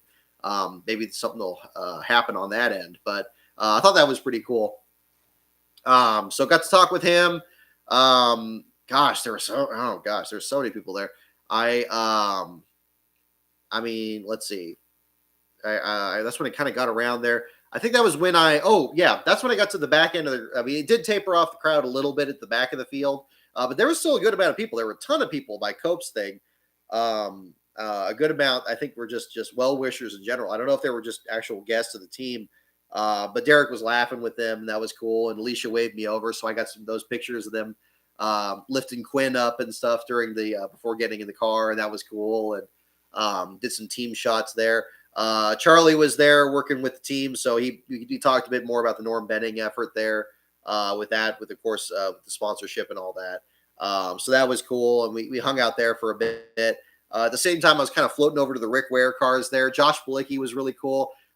He recognized me when I walked by there, and he was talking to his friends about the LASTCAR site, and that was really cool. He asked if he had a certificate, and I said no, not this year. But there was one for Joey, of course, Joey Gase, and that ultimately ended up being his that time. He was really cool, and of course, it was great afterwards when it was brought up on Twitter that actually Balicki had completed more laps than two of the LASTCAR contenders, and Kurt Busch and Alvarola, among other drivers there. So it was really interesting to see that statistic there with him. So good that he was able to complete the season on a high note statistically himself. Only had one last place finish all year, which is the same number as the champion Kyle Larson did. It's another measure that you could point at and talk about consistency of a different kind. So there was that too. But yeah, it was that was cool. I mean, there was Timmy Hill and David Starr back there. I didn't mention David Starr when I gave him the certificate. Big thanks to Dominic Aragon over at the Racing Experts. He does a lot of work with David. We were talking earlier about maybe him giving David a heads up that he potentially was going to get the certificate. We decided instead to make it more of a surprise. I did the same approach I did with Jack Wood after the Xfinity Series race on Saturday. And we kind of talked about the race, and I gave him the certificate. He was cool about it too. He laughed and he took a picture there. I didn't ask for a picture with Jack Wood or Joey Gase. But I did with David Starr, and he was really cool about it there. So we got those. And it actually kind of encouraged a conversation where he talked about mechanical failures, because that was really the results of those last place finishes generally. I think one of them was a crash at Atlanta, but the other times, like Dover and the other one there, he actually had just more mechanical issues. And he said that was really kind of a thing that really upset him more this season. Like, it's like if he has a crash and there's nothing he can do about it, or something like happens like that, that's one thing. But if it's like a mechanical issue, that he really gets upset when something like that happens. Luckily, we didn't see that from him at Phoenix on Saturday. Of course, on Sunday was a different story in that sense, with the critical brake situation there on the 13 that ended up leading to that sequence of pit stops and that. But going back to Sunday, the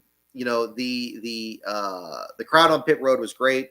The crowd in the stands was incredible. One thing I had hoped to really capture from the last time I was there was I didn't really look at the crowd or the stands that much.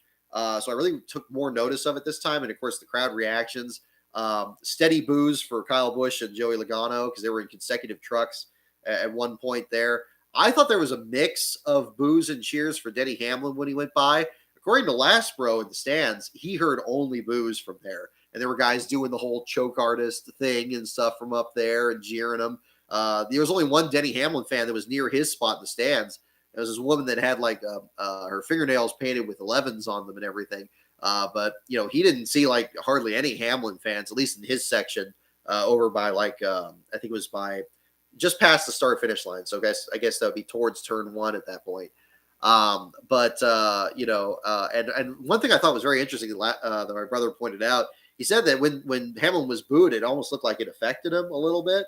And again, this is his words. I didn't see anything myself, but it looked like he was kind of stopped waving or just didn't look or something. So that was interesting. I mean, I think Hamlin was doing the best he could under the circumstances. I think his post-race interview seemed to indicate that he did the best he could and didn't know what he could have done different. So I don't think he was rattled by anything, or at least he didn't say anything there. But it is what it is on that.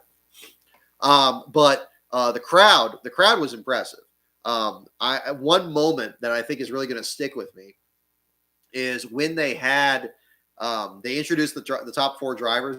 There's like somebody over the background was like, "And there's your championship 4," and there was this thud when they had like either some fireworks going off. Then there's this huge roar came from the stand, just everybody there. And it was just like, it had that, it felt like gladiator stuff. It felt like the Coliseum, like just like this. And it's not the most people or the biggest grandstand, but in that moment it felt like it was. And it was just like, that was like really incredible. And at that point that just put like I put a thrill up my spine for sure. So I was ready to go at that point. 3 hours of sleep or none. So that was that was pretty exciting there. In between all of this, before I got to pit road, I did go by the Chip Ganassi hauler, and because I had one of the Kenny Irwin stickers with me. I had brought it with me originally because I had heard that, well, there were a couple of things. First of all, one of the crew members for Starcom Racing, actually their caterer, had known Kenny Irwin, so I printed that up and I was going to give it to him there if I saw him at the track.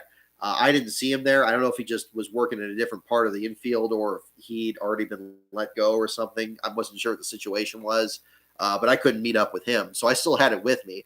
The other reason was I had worked on something with the Kenny Irwin Jr. Foundation and was trying to coordinate something with Chip Ganassi Racing to either get the sticker on the car, on Ross's car for Phoenix, or do some kind of tie-in with the foundation. We missed a connection on there, and unfortunately that fell through. That was the other reason. Luckily, thank you again to Blaze Zebratar for donating those items. So we still have a fundraiser for we did for the Kenny Irwin Jr. Foundation. And congratulations, Ben. I saw you were in the chat here, the winner of that auction there this week. So big thanks to you there. So the proceeds from that and the stickers that were already sold, I'm going to put those together in a donation there for the Kenny Irwin Jr. Foundation right after the 42 ran its last race this past week. So I had the sticker with me, and it was shortly before the race. I think it was before I went to pit road, and there were a couple of guys with Chip Ganassi logos on their shirts. And I was like, well, I might give it to one of them. or give it to, one of the crew members there. I kind of like, or maybe I'll just leave it here. And I was kind of debating about it. And then I saw Chip Ganassi walk over from the hauler next to it. And I saw him there. And it was undeniably him. And I was like, oh man, this is the person I got to see. And he was really cool. Very, as professional as you would imagine. Great guy. I gave him the sticker. I thanked him for keeping, bringing the 42 back after Kenny, and gave that to him. And he appreciated it. He was, I wouldn't say, overtly touched. I think he's a person that, kind of keeps his emotions very much in check. But he appreciated it. And that was really cool. So I didn't do a picture that didn't feel right. I thought about that. It's like, yeah, I'm just going to do it. And I'll leave that in his court there if he wants to share. But yeah, I did get to do that. As it turns out, I thought it was interesting that Justin Marks came by there to give him the little trophy there with the Trackhouse logo too. I didn't see that. That happened either before or after I got there. So at least he has a couple mementos from the weekend there. But I really wanted to make sure I got some pictures of the 42 this weekend. Even though this current incarnation of it only goes back to 2003, I still view it as part of that same overall stretch back to 1989 when Sabatas started that 42 team back then. So that's why I did the picture with the diecast there and did that. And I asked the team beforehand; they were really cool with it there too. They're like, "Man, that's dedication." So I thought that was kind of neat. So we did that. Yeah, and then gosh, by the time I got to pit road, I stood with Starcom team during the national anthem. I think I stood with Tommy Joe Martin's. Wait, was it Tommy Joe Martin's on Saturday or not? It might have been. I might have been with their team. It was either theirs or let's see. The Xfinity one was Star. I think it was. I don't think it was with David Starr's crew, that one. So, but yeah, that was cool. I just kind of took it in. And that was that was something. Again, the crowd reactions and stuff were incredible. So got some good pictures there. Enjoyed doing that. At that point, it was just like, well, I was just jazzed at that point. And I thought it was going to be another long last place battle because it had been the year before when actually Quinn Houff himself had finished last in that race. It took almost like 2/3 the distance. The last time I was there, Timmy Hill had an oil leak, but that didn't take him out until like halfway through the race. So I fully expected the same scenario. Didn't at all expect that Bubba Wallace would be in a wreck a few laps in, especially given how well he'd run in this same track back in the spring. You recall, again, that was one of the best runs they had this year, other than, the Daytona 500 and, of course, their win at Talladega. That was something to see. So, I got into the garage area when the wreck happened, Timmy Hill was in the back of the field there from the start. I only had time for like a couple of tweets. The Wi-Fi kind of locked up at one point, but then it kind of loosened up once the race actually started. So we got that going. But then I didn't see a 23 wreck because that happened out of my view. But my brother and Dominic both got some great pictures of it. So I appreciated them sharing that stuff. But we got all that done and went back to the garage area. And right when I got back there, Marty Snyder was already there with the NBC crew, and they were ready to interview Bubba. And the crew had the car already on. It was just taking off the hook, and they were cutting the back of the car off. And I saw Marty go up to their PR person, and he just turned back around with his crew and kind of walked back out of the garage to the dog leg. And it's like, okay, well, is he somewhere else or that? So I went up to the PR person, and she told me that Bubba had already left the track, that he was checked and released from the infield care center, but he already left at that point. And at first I was like, well, that's kind of too bad. I was hoping to kind of talk with him and kind of review how the season had been. It's not the way that he wanted to end it, of course, but, kind of talk about that. Last time I talked to Bubba was actually back in the Phoenix race in 2019, where, he was kind of frustrated with how the 43 car went that weekend. And I tried to kind of lighten the mood a little bit when I asked him, it was like, hey, I know you tried goldfish crackers. Have you tried the flavor blasted ones? And I thought it was kind of interesting that since then he actually did try it. So I was going to kind of do a callback on that. I was going to just kind of have fun with it a little bit and do that, but unfortunately it wasn't there. And I was a little upset about that. It would have been nice to get him, get a quote from him there because every other last place finisher, I could catch up to. But at the same time there, he wasn't the only one. I think that was the other thing that I noticed really on Sunday. Whenever somebody fell out or had an issue, or they left the track pretty quickly. I thought they were going to kind of stay around and watch the finish or something like that. Nobody among the competitors that were dropping out really seemed to really want to. at least not the ones that I saw. As a matter of fact, when Quinn Houff wrecked, after that wreck happened, Derek and Alicia were there at the hauler for a bit. But while that was happening, we were actually walking over to the competitor lot in turns 3 and 4, and he was retrieving the manuscript for me. Like, we were just kind of walking over there and doing that. Because they were done for the day. They were ready to head out there too. So again, I was surprised how much time I was able to spend with them this weekend, because I figured it was going to be, very difficult there. But in this particular case, we were able to do that. So that happened too. But and again, big thanks to them for taking the time there. I certainly didn't expect that, but they're decent people. They're great people there. And I hope that when this book is ready, it's going to be, really fitting for the stories that they shared with me, for sure. So we did that. And then basically after I got the book, they headed out. And this was like lap 156 or so. I think it was maybe like 10 laps after Quinn wrecked. So there was that. Timmy Hill, same thing. Like, it was like the car was really struggling for speed. He loaded up when he gave me the show car quote. That was maybe like 20 laps after he dropped out. So that was kind of the thing. And I don't know if it's just the fact that the banquet is going to be in Nashville, or, it's been a long season. So really at that point, like most people, they seem to leave the track pretty quick on Sunday. The fans certainly didn't, of course, because they got treated to a pretty exciting race towards the end for the championship. But behind the scenes, that's kind of what was going on with teams further back. And that was different. That was different from my experience, because I had covered finales before for the IndyCar series at Sears Point. I remember distinctly when the IndyCar finale was over with, like, everybody was just kind of hanging out in their haulers, like it was, before opening practice, and like, hanging out with their fans and stuff like that. But I think it's just the obviously very different situations for Starcom racing, with them shutting down other programs like that. And, it was just different in that sense. So, I can't really, fault any of them for heading out. And certainly, traffic there could be pretty crazy too. So, but that was kind of the experience. So that's why there's really not many quotes in the Cup Series article compared to the Xfinity and the truck ones.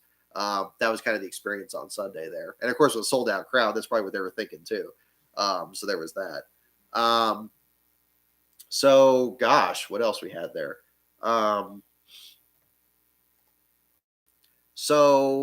Okay. So let's jump forward here. So the Cup Series race at that point, obviously with Bubba Wallace dropping out of the race so early, that opened the opportunity to kind of really get most of the article worked on. So I stayed a lot in the media center after that to work on the article. Kind of did something similar to the Xfinity race, where I'm like, okay, it's like 30 or 40 to go. I'm going to go out to pit road and watch the championship wrap up out there. And instead of going to the start finish line towards where the 5-car was, I decided to go over to Denny Hamlin's stall, because that was who my fantasy pick was. I had like an ongoing bet with LASTCAR on that. He picked Larson, of course, because of course he did.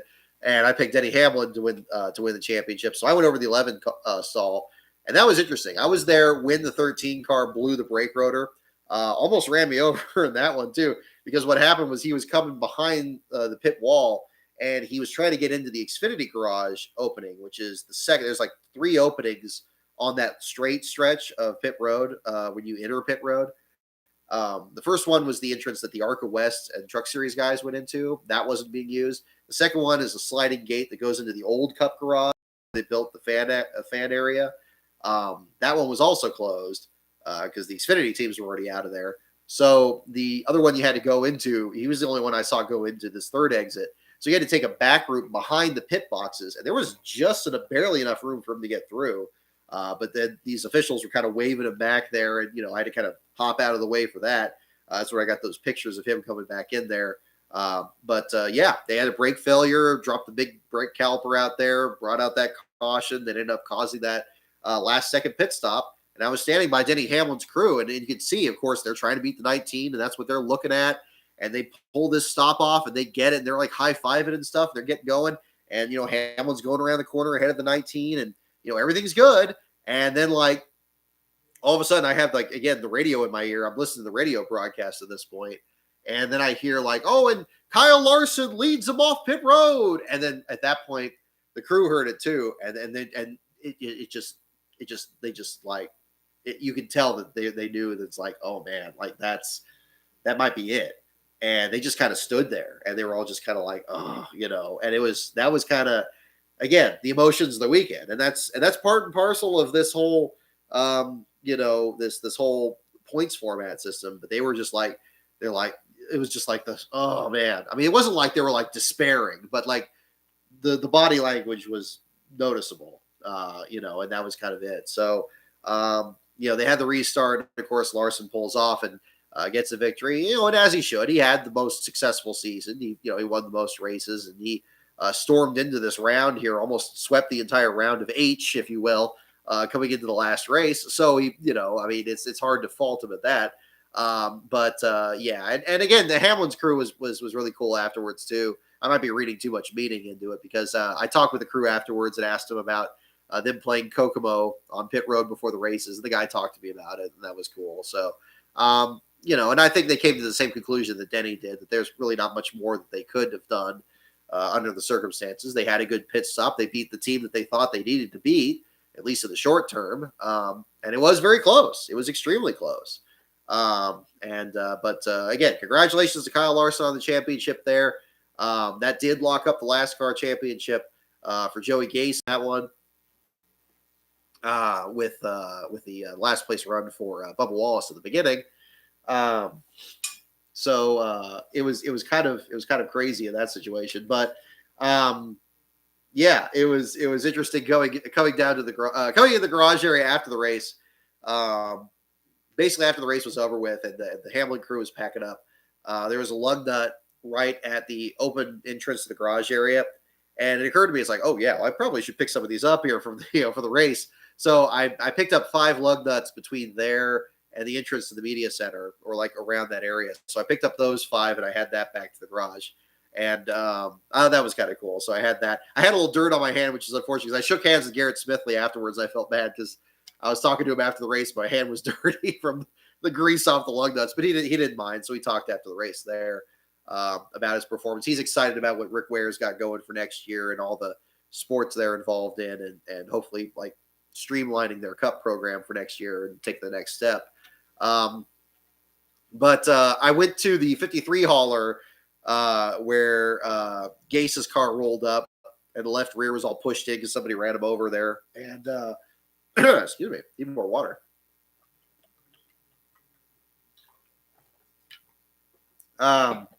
Goodness, it was crazy there. I mean, when I walked back over there, I had the certificate because for both the Saturday and Sunday race, I don't like carrying that backpack around all the time. So once the LASTCAR contender is locked up, I just carry the certificate with me and just leave the bag back there. So I had it with me. And right when I walked up to the hauler, one of the guys that was on the lift gate, one of the crew members said, "Did we win it?" And I had the certificate. I was like, "Yep, here it is." And so, yeah, it was cool. I mean, I know it's a difficult thing. It's a little tongue in cheek with the LASTCAR championship. And I think of the 3 people I gave them to in the weekend, Joey was probably the least, shall we say, impressed with it. But he was cool with that. He was professional. He just didn't understand it. I think that was more what came across there. And I told him, look, there was a lot of people that had 3 last place finishes. You basically had the tiebreaker, and we kind of award this to people that face a lot of adversity. And I kind of use that to transition to talk about, he had a couple serious accidents this year. Of course, the Las Vegas one in Michigan. We talked more about that accident. He said that it was a hub that came off, or a hub failure back in Vegas that caused that one. So it was good to kind of put a bow on that as well. So hopefully if he didn't want the certificate, hopefully that crew member has it instead. So all 3 of them were given out, and that was cool to see. I talked with Garrett at that point, went back into the media center at that point. I saw the championship, I saw Larson's interview and Hendrick's interview and so forth there. That was cool. I didn't see the one with the people that were runner-ups there with Truex, Elliott, and Hamlin. But and then basically at that point, the article was mostly written, waited for inspection results. At that point, I'm glad that race was earlier in the day, because that allowed us to kind of get a little bit of distance behind us that night on the drive back there. And then we got back late last night, and that was kind of basically it on that end. It was a whirlwind. The backs of my legs and the bottoms of my feet are wore out. but it was well worth doing. I wish I had covered a couple more things more here. I see Bernard Pollard was there. I would have loved to meet up with him because I know he was interested. It's great talking racing with him, and especially getting anybody interested in the sport they're eager to talk more about it. I was going to show him the certificates, and I was all ready for that, but we missed out. I didn't know Danica Patrick was there. I didn't meet up with her. I was, and again, this is, I know it's a little controversial. I was willing to give Matt DiBenedetto some time too. I know that there's, everybody seemed to be treating him like he was radioactive, and I'm not going to pretend like I don't understand what's going on with all that. I know that it's all messy there and all that, but I was willing to ask the why question. And he was there. I just didn't jump into it. I should have done that, but there's so many other things, but I'm so pleased with what I was able to get done out there. I'm glad I ran into Chip Ganassi. I'm glad I was able to spend time with the Copes. I'm glad I was able to follow, that team, did its last race. I wish that was the other thing. I wish I was there for Keselowski with the big mug too.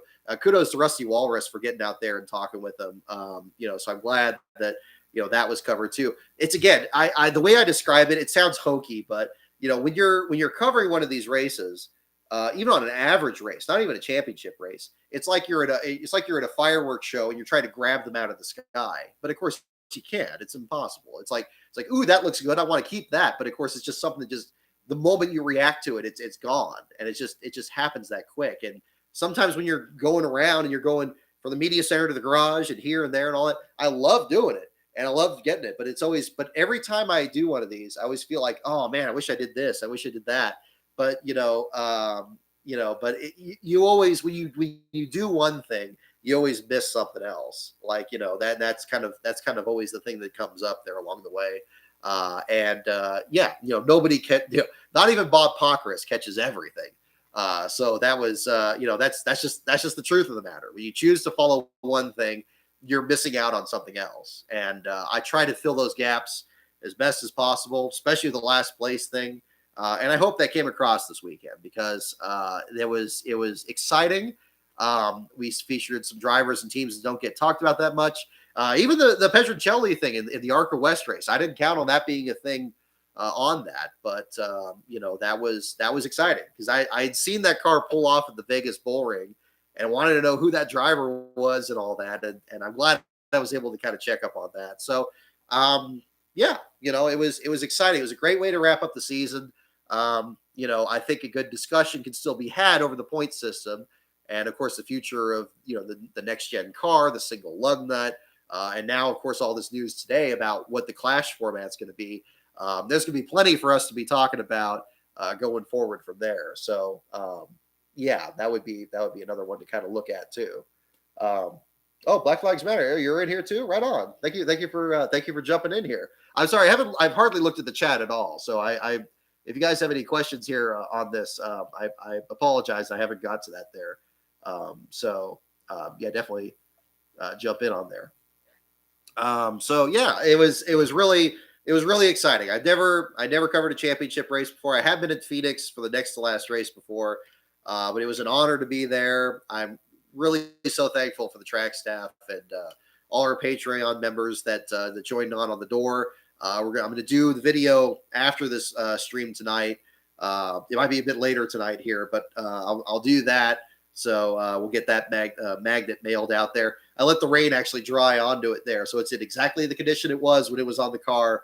We got back late last night. It started raining about an hour away from home, but everybody's name is still on there. I got it all on Sharpie there, so that's all set up. Oh my gosh. I mean, it's just still downloading pictures and everything. LASTCAR got some great footage from his stands as well, from his spot in the stands. One thing in particular that I want to take a closer look at is I think he was able to answer more what was happening with John Hunter Nemechek at the start of the truck race. That was the other driver that, of course, you just have to feel for. I mean, the dominant season he's had this year, looked like he was a shoo-in. When we saw him just crush the field at Texas, I thought he was going to be able to just be right in there. But unfortunately, just a bad situation. It looked like from the footage that LASTCAR took that the 0-2 came up or the 4 came up and the 0-2 or vice versa. because when I was standing there off turn 2, I saw them coming off the corner, and all of a sudden I saw John Hunter slow, and I saw the 0-2 come up and bounce off the wall like right in front of me. And I was like, oh my God, what the hell was that? It's like the first lap, and both these guys are like putting each other in the fence. From the footage, it looked like there was something where the 4 hit the wall in turns 1 and 2, then came off the wall, like in his rush to get off the wall, glanced off the 0-2 to his inside, and that put the 0-2 offline into the corner, and that's why the 0-2 hit the wall in front of him. That's what it looked like. I don't know how well the speed broadcast or the speed broadcast, the FS1 broadcast showed it, but I just still need to rewatch the broadcast to see what they actually did show. But the clips I saw made it look like they didn't show anything until after the 4 was already off the wall. But that's kind of what it looked like to me. But tremendous effort by the KBM team to try to get it back up there. Just ran out of laps. I mean, that's the one problem I have with Phoenix being a finale. It's not so much the configuration, it's the length of the races. The races are so short that if you have any slight problem, you just can't overcome it. Or you can almost overcome it, but you just run out of time in the case of John Hunter. That's just kind of the situation. I'm of the mind that the Cup finale needs to be 500 miles, wherever it is. I think Homestead would be a better venue for that, personally. I can't imagine 500 miles in Phoenix. I think that would be pretty brutal by the end of it, with brake failures and right fronts being worn out and the cars bottoming out on that apron. But that would be another thing to kind of look at there too. But yeah, that was pretty crazy at the start. That was one of the most shocking things. I'm glad I got Luis Torres got some great pictures of the 4 coming off the wall there too. But it was pretty shocking seeing him come down pit road and almost be in last place contention at that point there before the Lawless Allen accident. Yeah, I mean, my gosh, it was just a packed weekend for sure. So we had that. Let's see here.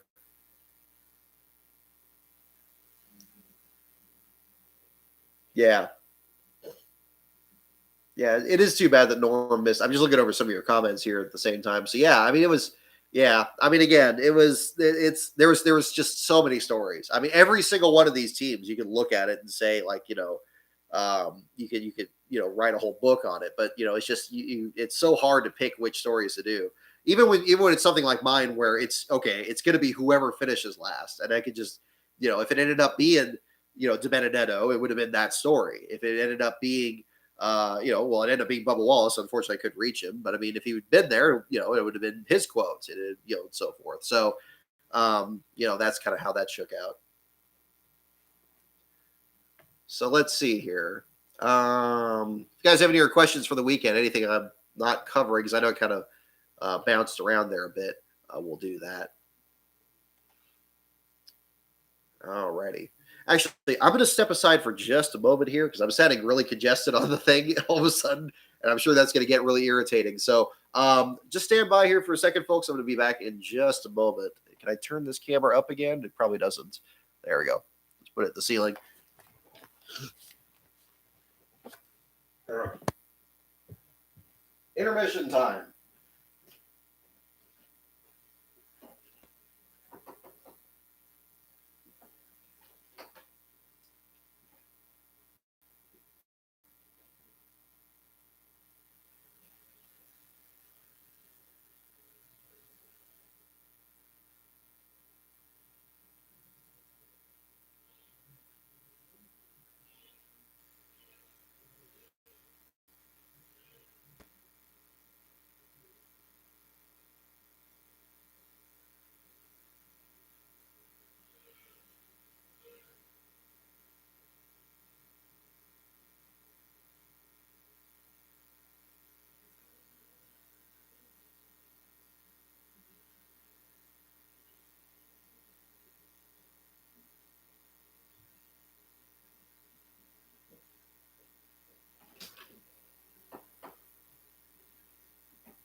Alrighty, almost back on here.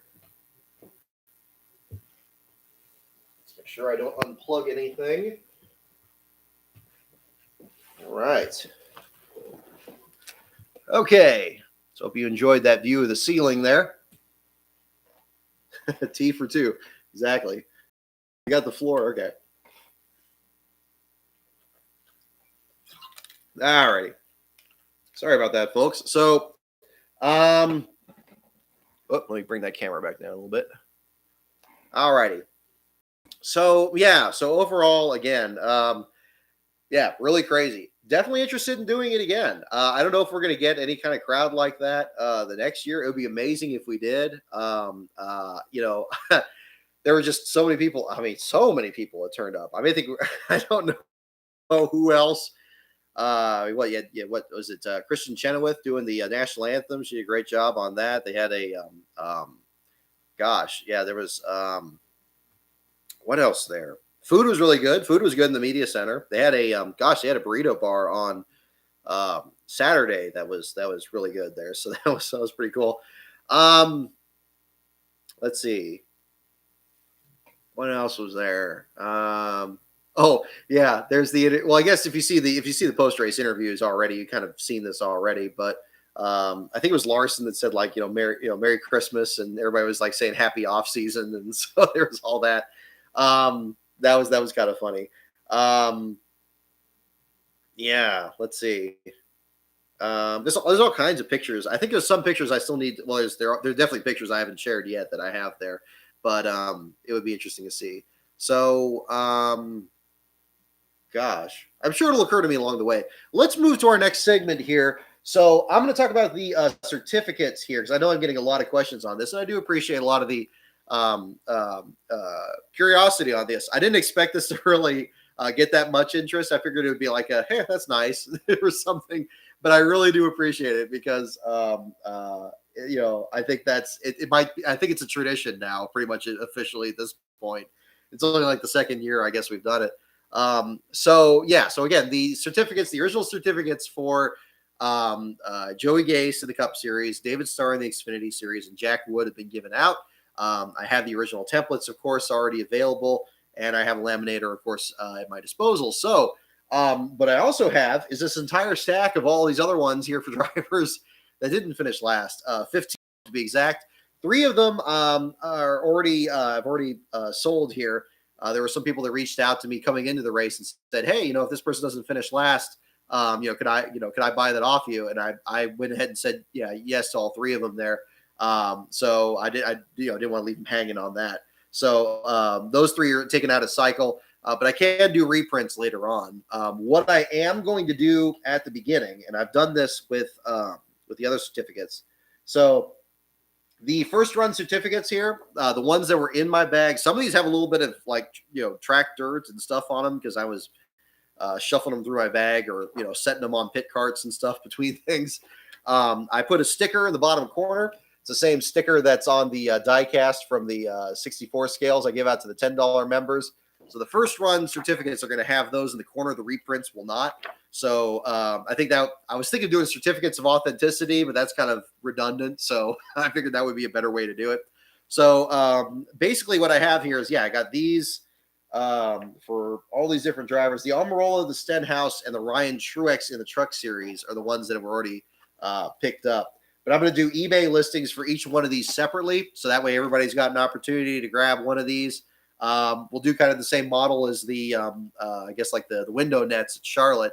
And I guess it'll be interesting to see who gets the most bids. Tentatively, I'm going to do a starting bid about $5 for each of these, free shipping, because it's just going to be sent in just a regular envelope on that. And we'll get those up here. If not tonight, certainly sometime this week. As soon as those are up, I'll have the links available for you guys. And as soon as these are sold, I'll also make it available that if people want reprints of any ones, if you want, of course, the ones for the championship winners, I can make those available as well. But I'll sell the first run ones here first, and then we'll do the other ones afterwards. So if you want Joey Gase or if you want David Starr or any of the other ones that have already been given out or sold in this case, I'm absolutely cool with doing reprints on those as well. But if you want the first run ones that were in my backpack during this race weekend, these 12 right here, each one of them will be in a separate listing, so you'll have the opportunity to pick those up. So we'll have that up there very soon, and that'll be something for you guys there. So if you're looking for a rather unique holiday gift there that'll confuse your family, that will probably be a good opportunity right there. Same thing with the LASTCAR stickers. Like I said here, the same exact ones. These are from the same run as the stickers that the sticker that was put on Norm Benning's truck. This is 6 inches by 6 inches here, square, with the LASTCAR Norm Benning logo. There's a limited run of these as well. I think there's only about 9 other ones of these I have. I'll probably, to make it easier, I'll put those on eBay as well to make those available. If you're also interested, you can check out, you can do it by paypal.me/BrockBeard if that's easier. Just make sure if you do that, that you specifically mention it's for the Norm sticker, because I got other stickers that I have available. So we have that too. So we'll jump into our trivia segment here, and we'll do show and tell. I haven't forgotten about this black bag here. We're going to do that as we pick our category. So I'll show what Swag picked up outside the track here for you guys. So we'll jump into that. Oh gosh, we're already up to 2 hours. Okay. This has gone a little longer than I thought it was going to, but I appreciate you guys bearing with me for sure. As you can tell, quite a lot to cover and unpack today. We haven't even really talked about the other news today with the clash and everything, but we'll probably kick that down the road along the way, or maybe discuss it in between. We'll play it. We'll play it by ear. Alrighty. Oh, also, I made sure to wear my credentials here on this too. So there's that also. I had to wear that at work today because I was I was definitely telling the coworkers about that, and I had that as my away message. I told like what time the race was there, and it sounds like some of the coworkers were checking in, so that was pretty cool. Alrighty. So the categories again are NASCAR, pits, teams, tracks, drivers, and the wild card. And Sir Rinkelstein, I see you in the chat there. I'll have you keep track of the voting here in the background. So we'll do that. Again, for those of you that are new to the chat here, NASCAR, pits, teams, tracks, drivers, and the wild card. Those are your categories. And so with that, we'll bring out the bag here. So first and foremost, kudos to the folks over the Media Center. Here's the lanyards they gave out to media with the Phoenix Championship logo on there. So I thought that was pretty hip. So they had these with that design. So we have that first and foremost. What were the team's reactions to you giving us the certificates? Varied for sure, Johnny Carlino. It was you had again Jack Wood, David Starr. Really, laughed and just enjoyed kind of the comedy of it there. Joey Gase was more confused, not angry, but more confused and not understanding it. But all of them accepted it. I want to make very clear on that, and nothing serious happened with that. I have had some people that probably aren't as crazy about receiving them, but that's nobody wants to finish last, of course, but. When I told Jack Wood, for example, when I gave his on Friday, I said, look, when you get your championship, just make sure you put this on the shelf there too, to show how far you've come, Jeff Gordon won one of these before he got his championships. So I said something like that to David Starr, but Joey Gase, I took kind of a different approach there because I could tell he was not entirely on board, but so there was that too. So anyway, so first of all, I showed this on Twitter there, a Phil Barkdahl here, pole position diecast. There you go, coming into focus. Really do miss when like really small teams like this could still get produced and actually sold in stores anymore. Surprisingly, this was really hard to find, but I think it's interesting which contingencies it has on it. It says Barkdahl Racing and it says Hawkeye Racing News on it. I didn't realize that was a contingency sponsor, but running an Oldsmobile, so certainly good to see the old we had the Harry Gant mug on the show last week, so we had that, so that was pretty cool. Alrighty. Yeah, LASTCAR trivia, that would be pretty good too. I think when we did that before, that seemed like it was too challenging because I had some questions there that were just too hard on that. Next up, Jerry Nadeau in a hot rod Michael Holligan car.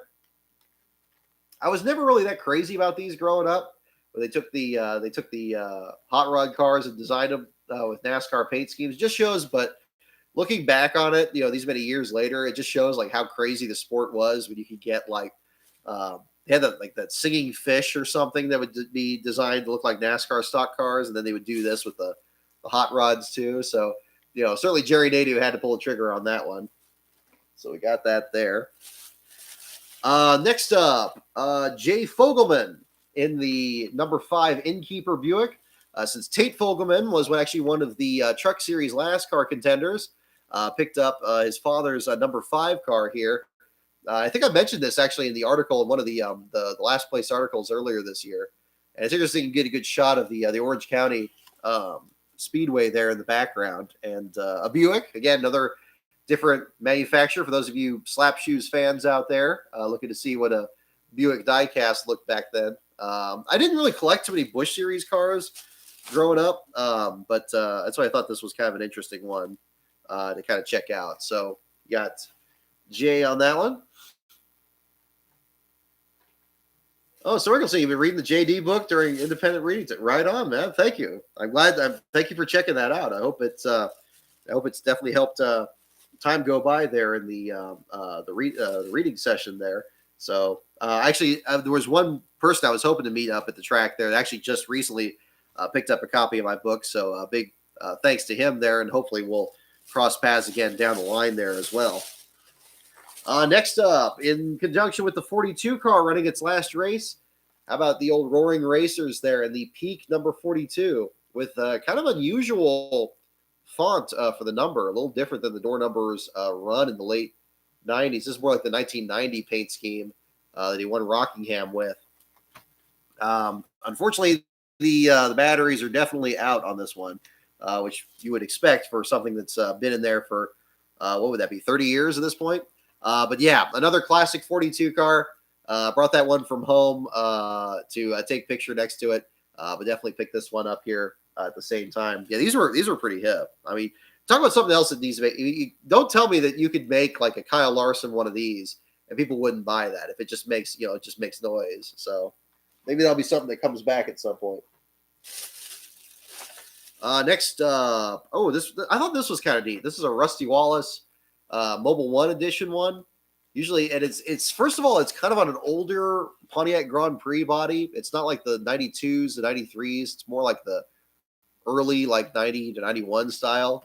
And you don't usually see the Pontiac Rusties with the Mobile One logo on it, but they kind of, there you go. It's better focus. Kind of added it on interesting spots on it. So I thought that was kind of cool. Yeah, even on the rear.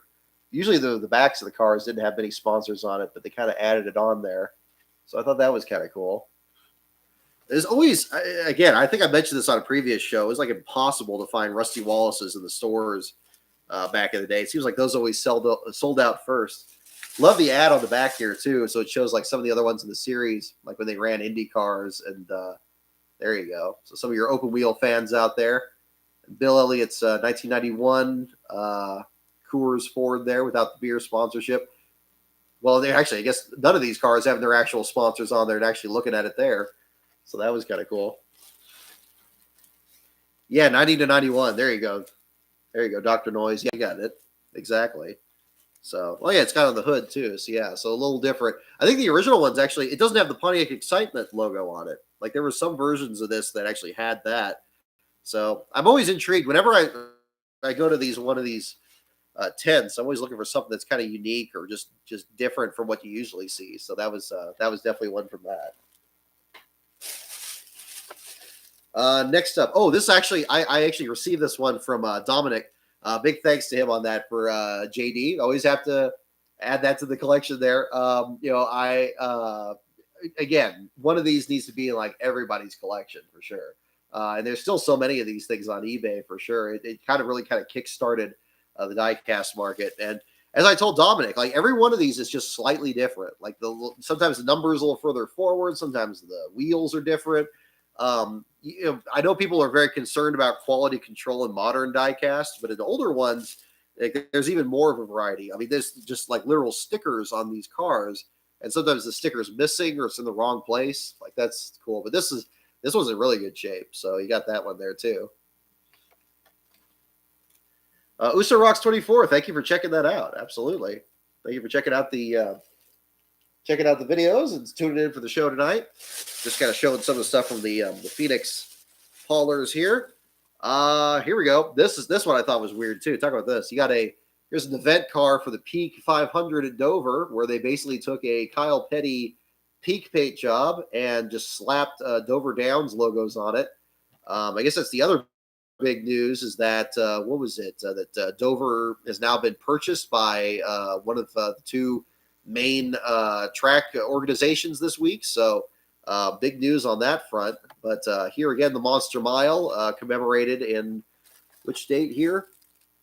The 22nd annual, it says on the back, September 20th, 1992. So this is actually an event car for the race that Alan Kowicki crashed out of on the championship, on his way to the championship there, the one that put him so far back in the points. So that was kind of interesting too. You don't usually see too many event cars kind of presented that way, so that's kind of interesting. But yeah, a little unusual there. Let's see. Oh, here we go. Slap shoes. Speaking of slap shoes earlier, again, other promos that were done with paint jobs. How about the Country Time number 68 Oldsmobile of the late great Bobby Hamilton back in his 1991 rookie season? This on the much older Oldsmobile body there with the original packaging there.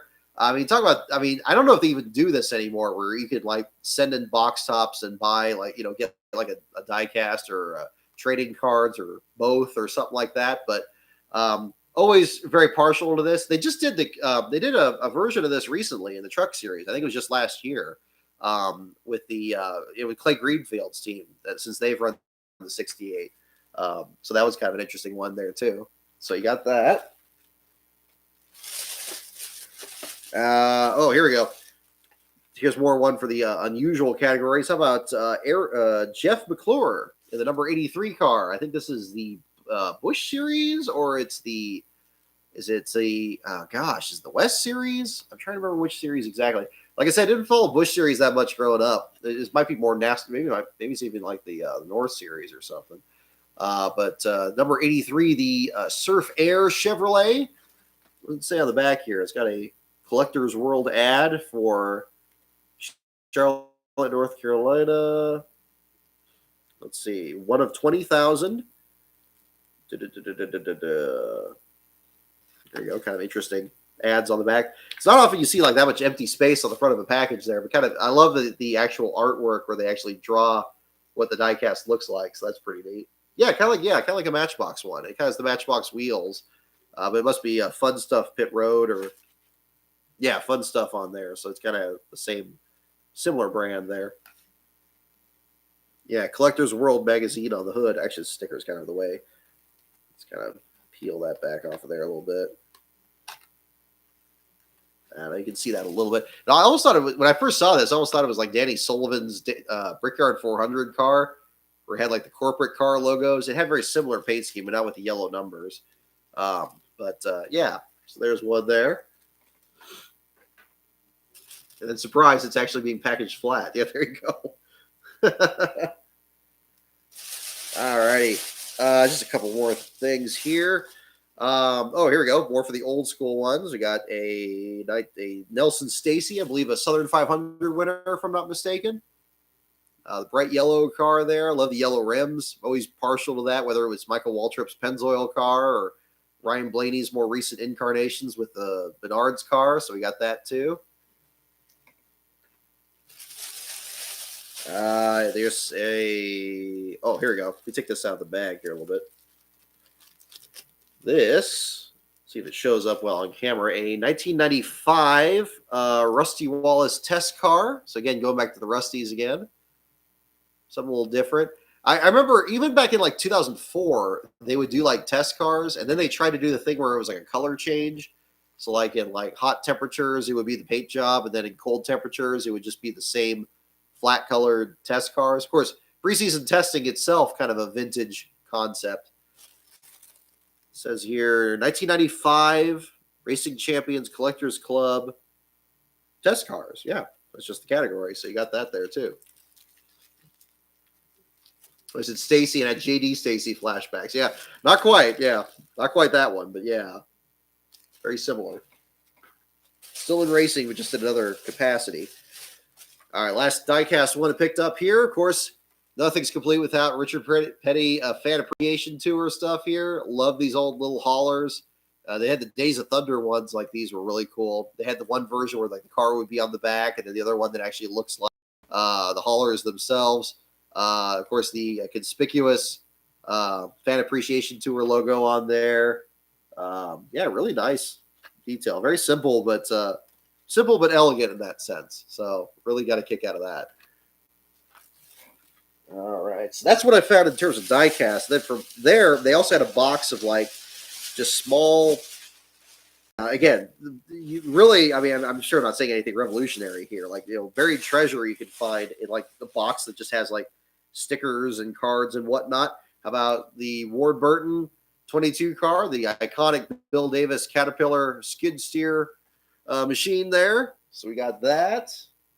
We got this one was kind of creased up, but I had to pull the trigger on it there. I think this is Mayfield, or if it's John Andretti. I think it's Mayfield. It says 97 Diamond Sports Group Incorporated. Was that? Let's see. Yeah, because Andretti was in the 98 car in 97. So I think that's Mayfield for this one. But yeah, you don't see a 37 sticker too often. So that was kind of cool. I got some trading cards here. Uh-oh. Hang on. Tabasco Fiasco. There you go. This is a pin. We got a lapel pin here. Or like one of those larger backpack pins or something. I'm not sure exactly where you would put something like this, but there's a critical one. Here is a keychain for the 1998 Brickyard 400. Thought that was pretty hip. An event that basically we don't have anymore. So there's that. I think there was actually a throwback. Joey Gase himself had one to the in the Xfinity series, but they did do it in Cup though. That would be pretty cool. And these last things here are like a couple of trading cards here. I thought this picture of Darrell Waltrip's Parts America car was pretty hip. So it's like I thought it was Sears Point at first glance, but I think that's Martinsville or New Hampshire from the glance at it there. There you go. Kind of comes to the try to get that into focus. Memorable moments. Here we go. Darrell Waltrip's goals for Phoenix. Okay. Well, hey, shoot, it was just there and it didn't recognize it. Darrell Waltrip's goals for Phoenix were to qualify in the top 15 and finish in the top 15. Although he missed his first goal by qualifying 19th, he achieved his second by working up to finish 12th. The finish moved him from 25th to 24th in the NASCAR Winston Cup standings. So there you go. So they have a card just dedicated to Darrell Waltrip, and just in the 97. That's much later. It's the headlights. 97 Phoenix race. So there you go. We also got, how about a Jimmy Spencer? Not quite as cool as the one where he's playing Tetris, but Jimmy Spencer always having interesting ones. This gold medallion or whatever here for the Smokin' Joe's car. His aggressive style has been combined with an enhanced technical approach in recent months.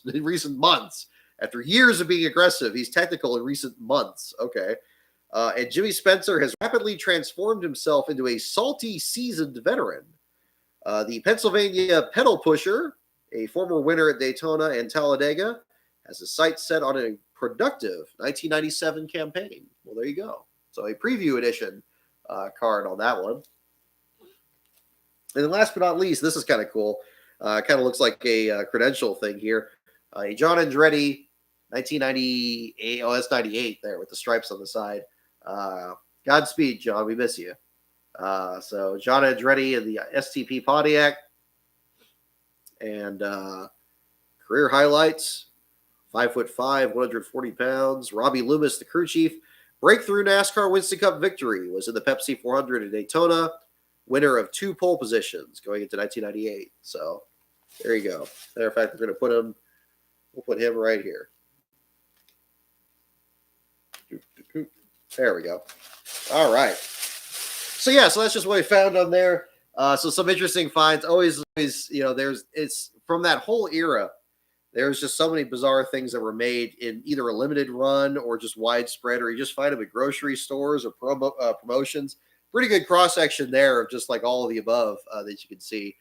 So that's what we found over at the Phoenix Hauler. So kudos to the folks there who tirelessly go out there and bring some merch out there that's a little bit, a little bit different than what you find over at the track. So we picked that up there. So kudos to them on that. Alrighty, so where are we with the categories here for the ones here? Clay Greenfield, there you go.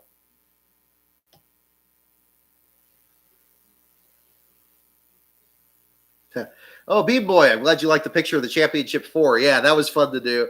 Actually, one of the officials walked by me and liked it too, so that was pretty neat. I probably should have moved them closer to the cars, but there was so much of a crowd that, it seemed more prudent to do it there. So that was kind of cool. Where are we with the categories? I see a few for wild card.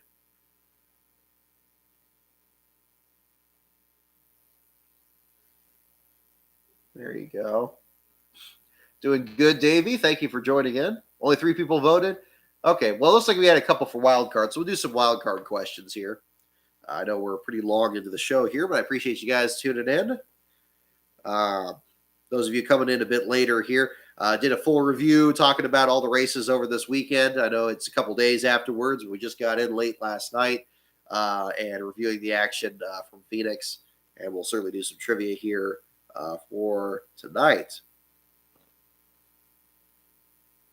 Oh, okay. Here we go. This is a good wild card question. All right, leading off here. So our first trivia question for tonight. Who has won every NASCAR Winston Cup Racing Wives Auxiliary Skeet Shoot through 1997? Wow. Now, if you get this without looking it up, don't look it up. Don't look it up. Okay, if you get this one, I mean, yeah, you must either have one of these or, I don't know, or be the person that actually won it. Who's won every NASCAR Winston Cup Racing Wives Auxiliary Skeet Shoot through 1997? That is the question. He owns an ARCA team, Sir Ringleseen. Okay. Jeff McClure does. Right on.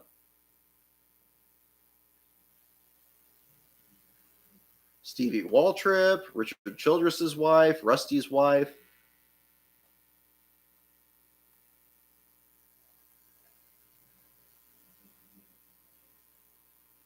Do 500-mile season finale at Slinger, R.D. Fox. Oh, that sounds good. I like that. I wonder how Norm would do in a KBM truck. Good question. That would be incredible to see. Timmy is a great guy. T838, absolutely agree. For sure.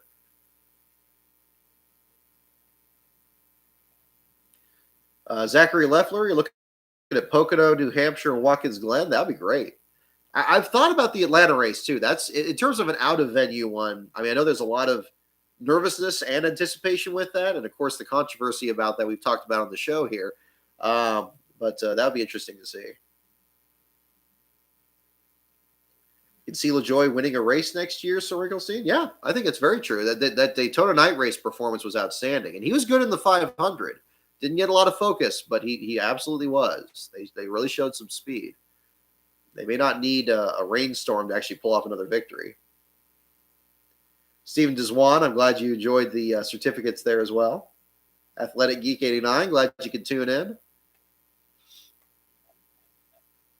All righty, so where are we with the answer here?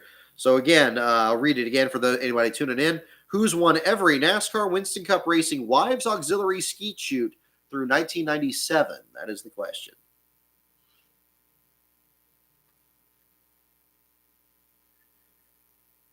The driver's ed teacher who taught Kevin LePage how to merge. Yeah, probably. Well, we'll see. But every one of them? Who knows? Alrighty. And who has won every NASCAR Winston Cup Racing Wives Auxiliary Skeet Shoot through 1997? It's not going with a wife. It's going with the driver, an actual driver. The answer is Ward Burton. Ward Burton.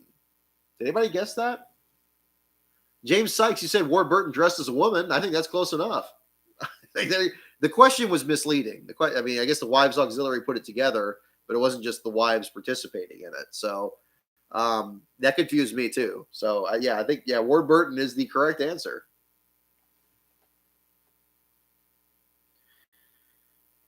All righty.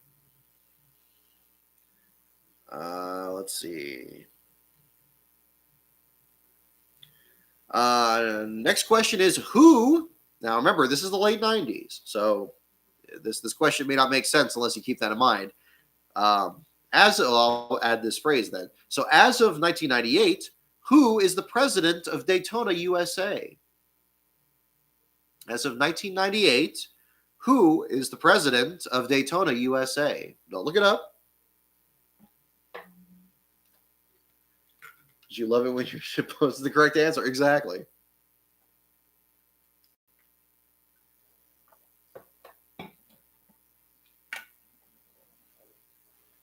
I was not present for Steve Phelps' State of the Sport speech. I still need to listen to it, so I'm going to not comment on that at the moment. But I'd be very interested. It sounds like it was very controversial from the discussions that led into it on Friday. But once I get a better grasp of that, I'll get back to you guys on that for sure. As of late '90s, who is the president of Daytona, USA?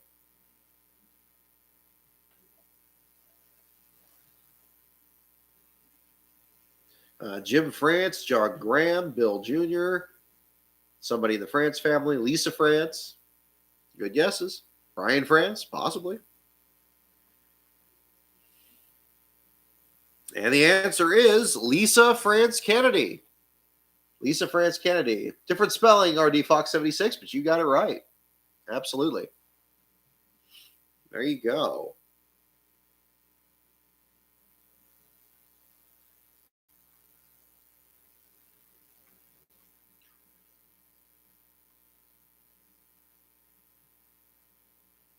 All righty.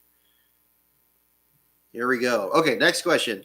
What Bush regular is Richard Childress's son-in-law?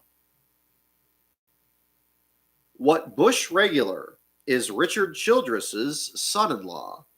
Now, again, as of the late '90s.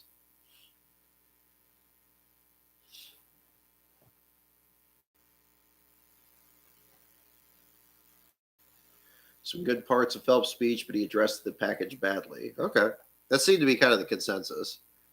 We'll, yeah, I'm going to give that a listen. I meant to listen to it in the car on the way back here, but I did not find it. What Bush regular is Richard Childress's son-in-law? We got several guesses for Mike Dillon, and indeed you are correct. It is Mike Dillon. There you go. Next question. What was Darrell Waltrip's best high school sport? What was Darrell Waltrip's best high school sport? That is the next question.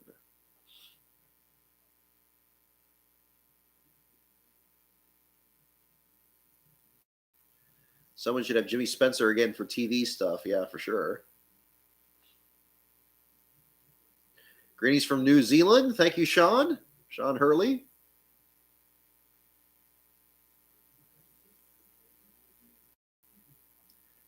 Dr. Noise. I think everyone our age bought at least one of JD's car. Exactly. Yeah.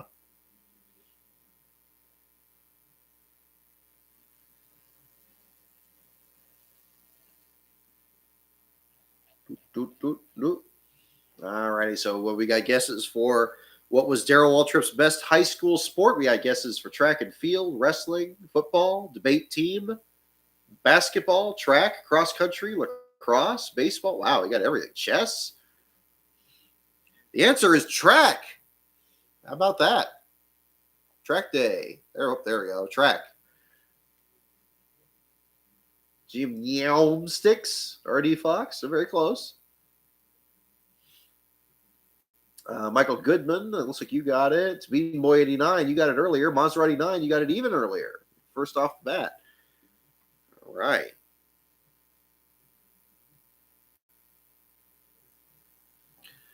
What nickname, next question, what nickname was used to describe the Bill Elliott and Junior Johnson collaboration? What nickname was used to describe the Bill Elliott and Junior Johnson collaboration?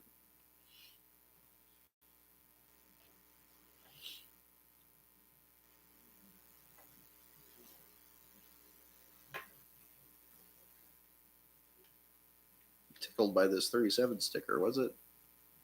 That was the Kmart, the white car, the white car with the numbers. Just interesting marketing. Yeah. It's a little folded up, but yeah, that's kind of interesting. Not a number. Well, gosh, I guess now with the 37 car shutting down at JTG, I guess that's kind of the symbolic nature of that. Sometimes they have stuff at those places that's actually particular to the track. There was one year we went to it, and they actually had stickers for the old Phoenix International Raceway logo. That was really hip. That was pretty cool. I didn't see anything like that this year, but that was pretty neat. What nickname was used to describe the Bill Elliott and Junior Johnson collaboration? We got Awesome, Beer Money, Chicken and Beer. Wardbird dressed as a woman. There you go. That's probably going to be your guess on most questions, I guess. Bill and Junior.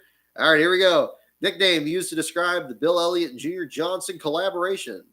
And it's simply the Dream Team. The Dream Team. There you go. You can see it a little better focus there. The Dream Team, indeed.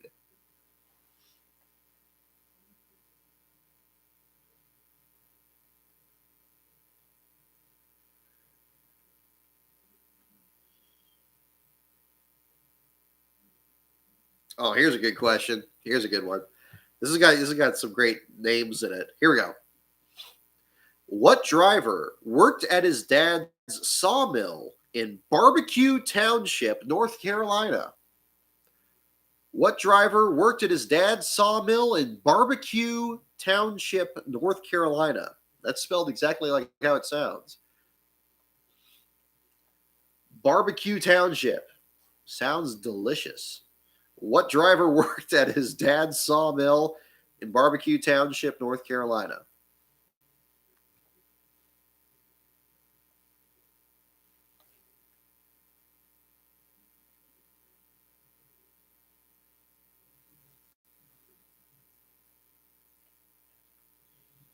All right, Benny Parsons, Mike Harmon, Curtis Turner, Randy LaJoy, Herb Thomas. What driver worked at his dad's sawmill in Barbecue Township, North Carolina? I'm going to have to save that one. Barbecue Township. E and ooh. All right, here we go. And the answer is indeed Herb Thomas. I think Maserati 9, you were right on it. Herb Thomas is the correct answer. Touched on that a little bit in the JD book, but not the fact that he was from Barbecue Township, though. I didn't have that detail.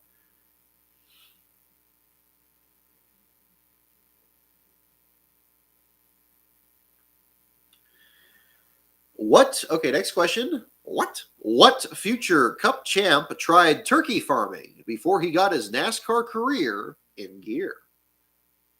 What future Cup champ tried turkey farming before he got his NASCAR career in gear?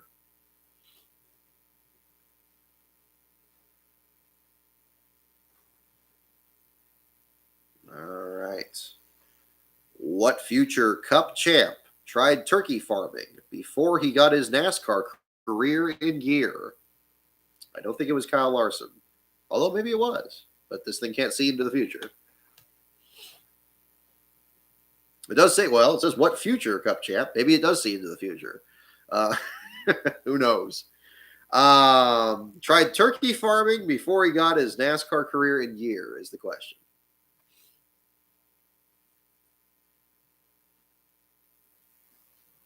And we got Yarborough, Lee Petty, Bobby Allison, Richard Petty, Red Farmer, Kale, Rex Byron.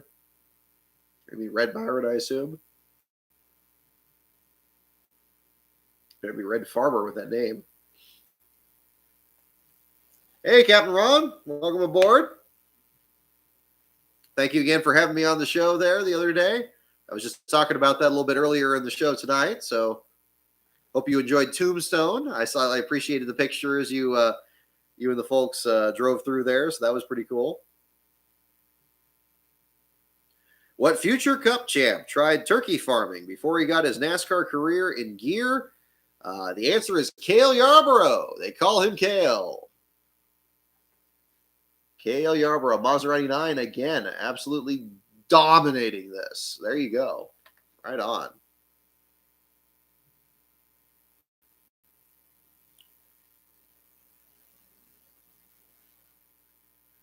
Okay.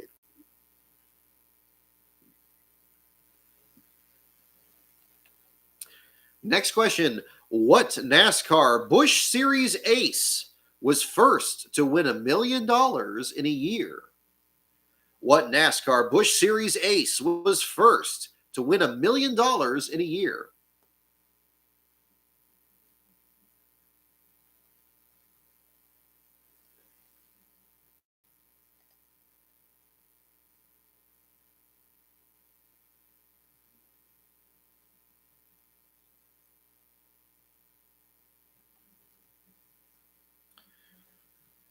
What NASCAR Busch Series ace was first to win $1 million in a year?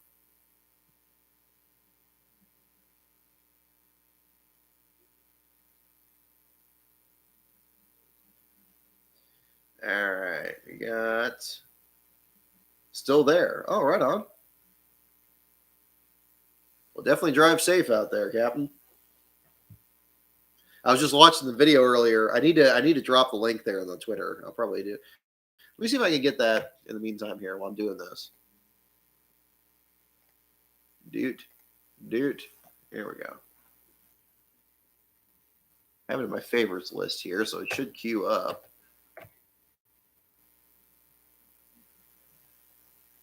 Dude.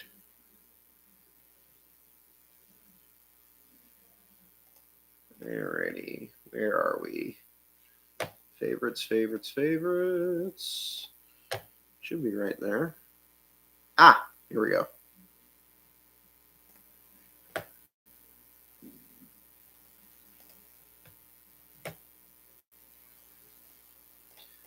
There we go. Here's the video. And you'll see it's towards the end of the video, but definitely if you haven't checked out his videos, this is a good option there. And yeah, we have a bit of a conversation there towards the end. I didn't drop that over the weekend, so I definitely want to make sure to make up for that and get that out there.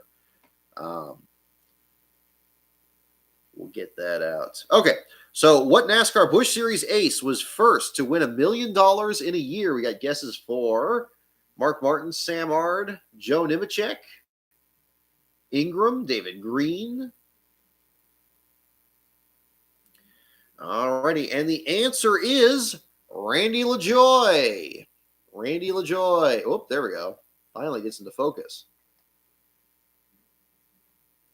Randy LaJoie is the correct answer.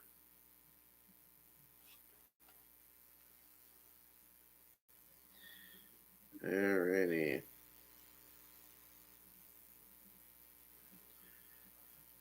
Okay. All right, we'll do a couple more questions here. It's kind of a longer show tonight, but the championship is what it is there, and there's plenty to certainly talk about. I appreciate you guys staying tuned here. I know on a Tuesday it's a little unusual day of the week to do it, but we'll do that regardless. So next question here. What movie was thinly based on the rivalry of Joe Weatherly and Curtis Turner? What movie was thinly based on the rivalry of Joe Weatherly and Curtis Turner?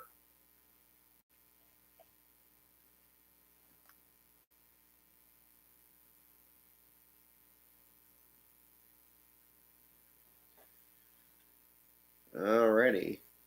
David Green, good guess. Same era, but yeah, for the previous question there. What movie was thinly based on the rivalry of Joe Weatherly and Curtis Turner? I have no idea. We got Splash, Days of Thunder, Stroker Ace. Let's see. Definitely Splash. Yeah, there you go. It's not Joe versus the volcano either. I don't know, just something really weird. At least I don't think it is. What movie was thinly based on the rivalry of Joe Weatherly and Curtis Turner? The answer is Stroker Ace was born to race. Got a mean streak, 2 feet wide, etc. Love those throwback schemes at Kansas. I thought that was very unexpected and surprisingly well done. That was neat. Ward Burton dressed as a woman. Very close. Too Fast, Too Furious. Good guess. That reminds me, I'm so glad this, the off season's always a challenging part, but luckily I got a couple of projects working on here. As a matter of fact, our good buddy Brian Hallman at the BRH Racing Archives just this Sunday after the race this weekend sent over a ton of pictures for not just the next episode of Rise of the Field Fillers, which is on Hermie Sadler and Score Motorsports, but also pictures for another standalone video on another driver profile that's still to be announced. So next two videos coming up are going to be chock full of some very interesting archival content. So stay tuned to this channel for more information on it. Now that we got some more time here over this off season, hopefully it won't be the production time will be able to move forward at a decent pace here going forward. So stay tuned for that. Don't have a release date for either of them yet, but we'll get there. I thought Stroke Race was based on the book Stand on It. It's interesting. It doesn't go into that, but maybe is Stand on It about Joe Weatherly and Curtis Turner? I don't know.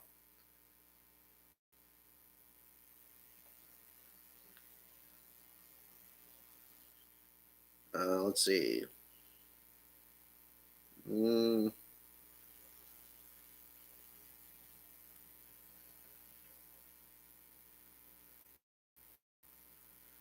Let's see. Well, this thing's just obsessed with height.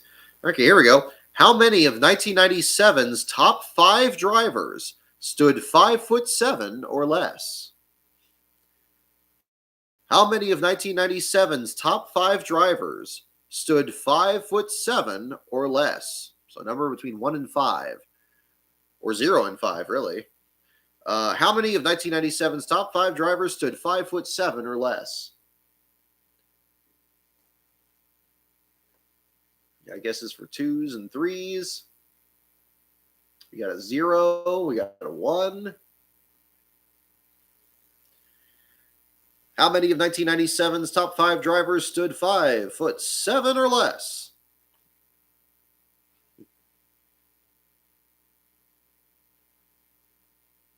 I think we've had this question. I think we have, Blake. I think you're right. But it's gonna get asked again. This question's a lap down, but we're still gonna do it, I guess. Alrighty. How many of 1997's top 5 drivers stood 5'7" or less? The answer is 3. 3 is the correct answer. There we go. 7, not quite. 3, RD Fox, 76. Maserati, you got just ahead of Maserati 9 there.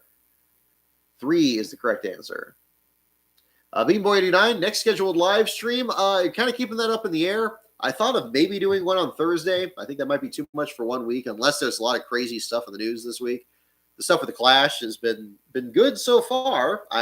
Well, I guess I could already touch on that now. I like the format. I like that they're going to have 40 entrants in it. I like that there's elimination rounds. So by the time you get the first 23 that are going to be the main event, that's going to be interesting. I'm interested in that. The fact I like the Pockris tweeted the parking lot where the garage is going to be. So if I do end up covering this, and I do plan on doing so, I wonder how much time I should spend in the parking lot versus in the track. I was thinking maybe they were going to do stuff in the middle of the infield, but that might end up being just a trash pile if they start tearing these cars up. But we'll see. We'll see. I certainly don't think being in the press box would be much use, but given my strategy of usually being near garage entrances, I don't know. I'm gonna have to really be creative about finding a spot there. I mean, if the only option I have is the press box, then okay, I'll do it. But we'll see. We'll see. It's gonna depend on what kind of view I can get and what options are available. But we'll see. I'm glad it's a 2-day event, so I can at least experiment with finding a good place to stage myself. So at least it's not all in 1 day and then, just kind of being stuck. So hopefully we'll see. But I am very excited about it. That's another thing that was big from this weekend, especially in the stands. Last Bro was telling me that a lot of people were talking about the Clash and being stoked about going to it. So we'll see how much it sells. But the word is definitely out. People are very excited about it. And even though NASCAR had a little bit of a faux pas with the sign that says that there's only 2 California races this year, of course, forgetting Sears Point, those are at least ones that we're looking at covering. We're looking at covering all 3, in fact, this next year, and that'll be exciting.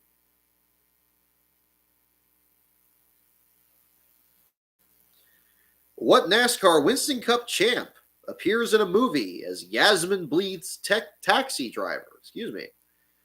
What NASCAR Winston Cup champ appears in a movie as Yasmin Bleeth's taxi driver?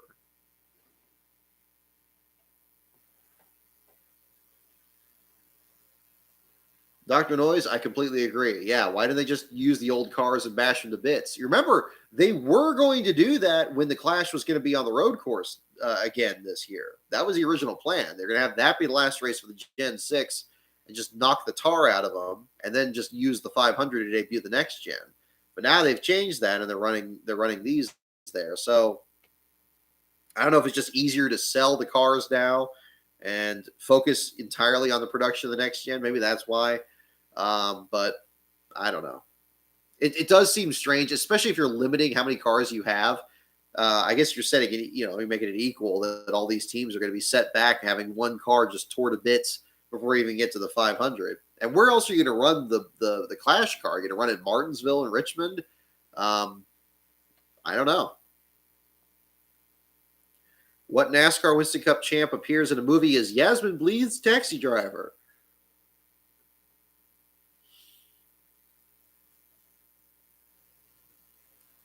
I'll travel for an exhibition with your new cars. Yeah, exactly. Yeah. Well, I don't know. I mean, they just said they're doing it, and it's like, okay, we'll find out.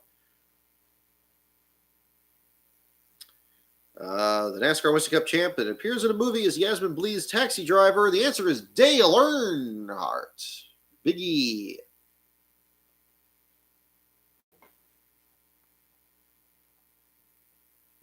Spend the whole weekend in the parking lot, come home with enough souvenir parts to build your own car. Yeah, maybe. Yeah, I don't know. That'll be weird. I mean, well, it would be very strange. I mean, it's my routine. I have to do it. If somebody wrecks out and gets towed, I guess, through the Rudy tunnel or whatever out of the stadium into the parking lot, I'm gonna have to go tailgating with them and talk with them. That would be a very weird last place interview, but damn well I'm gonna do it.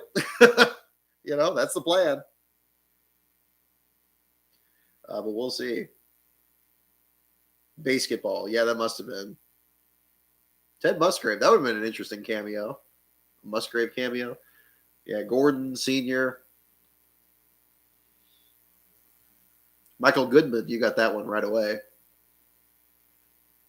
Truex was close to denying him for championship. Oh, yeah. Crew chief for Larson was very, very upfront there, saying that, yeah, they didn't get that caution. That was going to be the end. Truex wins the championship and it's over. So.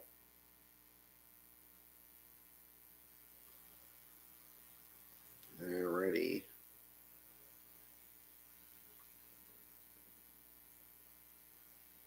Okay, I'm seeing some familiar questions here too. Let's see. We'll do a couple more here to wrap up. Who is Hut Strickland's father-in-law? That's our question. Who is Hut Strickland's father-in-law?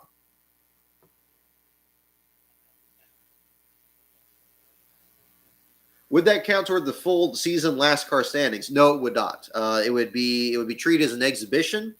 Because again, yeah, it's the Clash. I'm treating it basically as supplanting the Busch Clash at Daytona. And if it's not a points earning race, I'm not going to count it in the LASTCAR standings. I still also don't count the duels as points paying LASTCAR races. Just because it's only points for the first few spots. I don't, it's not points for people in the back of the field. So I still treat both those races and, of course, the All-Star Weekend as its own separate category. Now, with that note, I'm still debating about, how to put it in the rankings. I'll probably merge it into the rankings with the Clash as just treating it as like a precursor to the season. Although, of course, the circumstances are going to be very different for somebody finishing last in the Clash at the Coliseum versus somebody finishing last in the Clash at Daytona. But then again, I mean, I've also done that with the All Star race, where now it's been at Charlotte, Atlanta, Bristol, and Texas, and I've merged all those together. So that's pretty much what it's going to be. Now, if NASCAR someday decided to do some other exhibition and went back to Japan or something, I guess I have to create new statistics for that. I don't currently keep track of those stats, but that's just kind of where that is.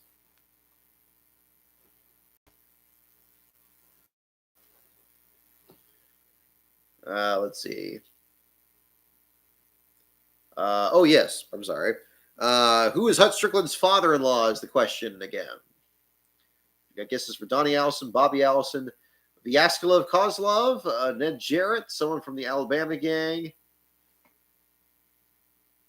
Outside like Martinsville or Bristol. Oh yeah, you talking like outside garage area, Lefty Loot, Captain Rob. I keep wanting to say Lefty Lucy. I'm sorry. Yeah, pretty much. I mean, I guess if you have to have extra haulers that don't fit in there, that would be it. Who is Hut Strickland's father-in-law? The answer is Donnie Allison. Donnie Allison is the correct answer. Let's see here. So Maserati 9. Yep, right on it again. Ready for Auto Club to be converted to a short track. That's one thing, again, we're looking to cover for sure, too. I want to see if they're going to do the bulldozer thing with, I guess, whoever would be the Richard Petty of today driving it. Are they just going to have Eric Jones just to be the same car number, or pick a veteran like Harvick or something? That'll be interesting. Or the race winner. We'll find out.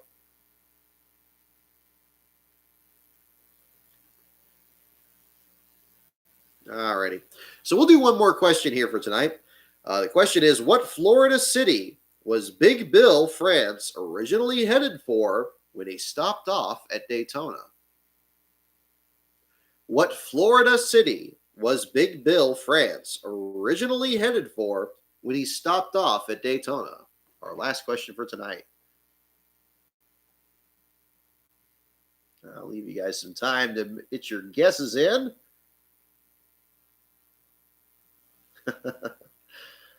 Oh, goodness.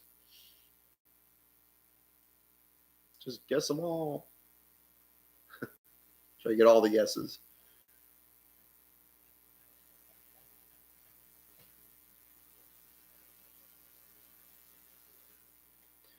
Alrighty. Got Miami, Orlando, Tampa Bay, Miami, Key West.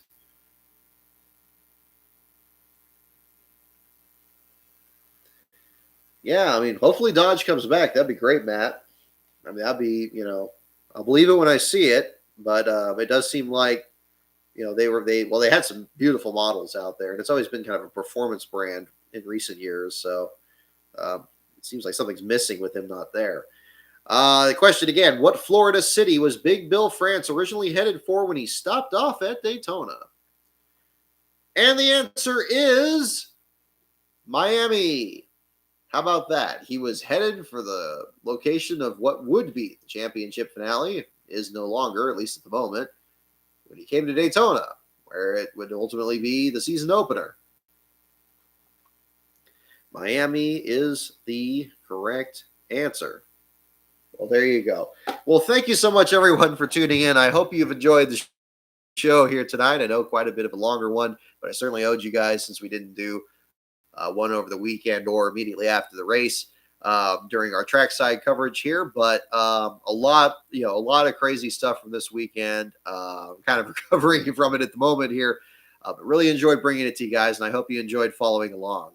I know it's been my pleasure this year. We were able to expand our schedule there. We did Sears Point to start off the season. We had Ricky Stenhouse Jr. Hit the wall, come back out there and run some more laps before blowing an engine.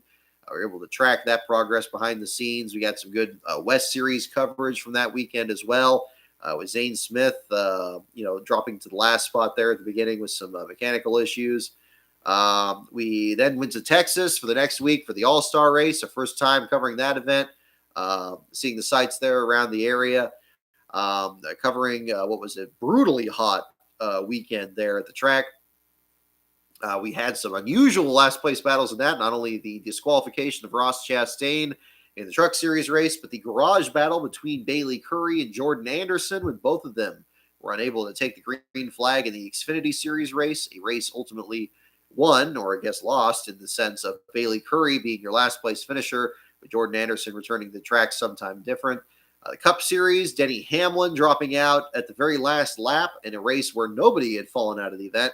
Hamlin coming back down to tighten lug nuts to avoid losing his crew chief for the following week, and dropping to the last spot at the very end. It looked like there's going to be a photo finish for the last spot between a couple different drivers, and it shuffled out there. The open race between Daniel Suarez and Eric Jones being collected in an accident there, but some crazy action there in the Lone Star State.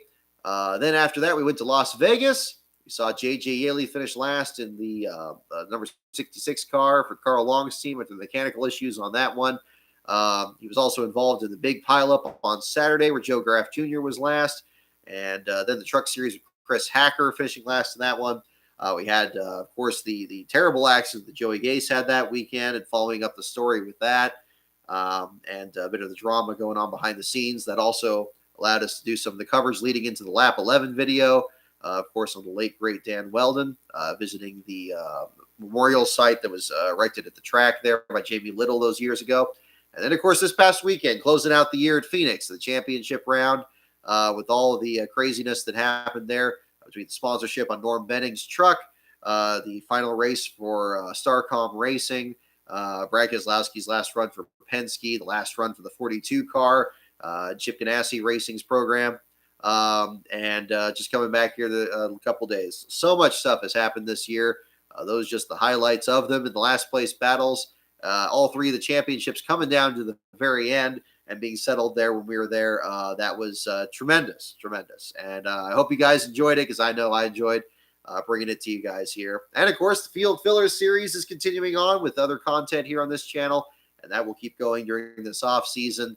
As we go into next year, probably take some time off here a little bit to kind of ease up a little bit, but we'll be back at work on a lot of these projects here very soon. And of course, the Derek Cope book still in the works after the notes are received this past weekend here as well, and the developments on that side. So lots to look forward to, and appreciate you guys being along with us.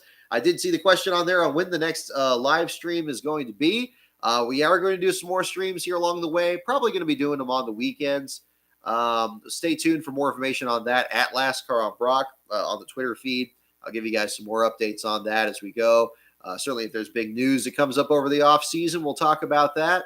I haven't really put up much stuff on the second channel here. I think I found it easier to just put stuff up here. Maybe further down the line, something else will fit better on the second channel, but we'll figure that out as we go along.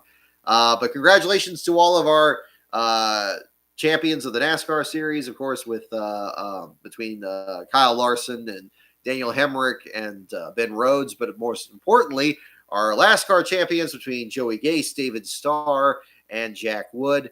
Next year begins a new season of next generation cars, unusual tracks, and most certainly some fantastic battles in the back of the field. So until our next show here, take care, everyone. Thank you so much for following along this season, and look forward to more content coming up here. So next stream will be probably within the next week or two here. We'll have a date announced on the Twitter feed, and we'll have some more information on that. So good night, everyone, and thanks again for tuning in.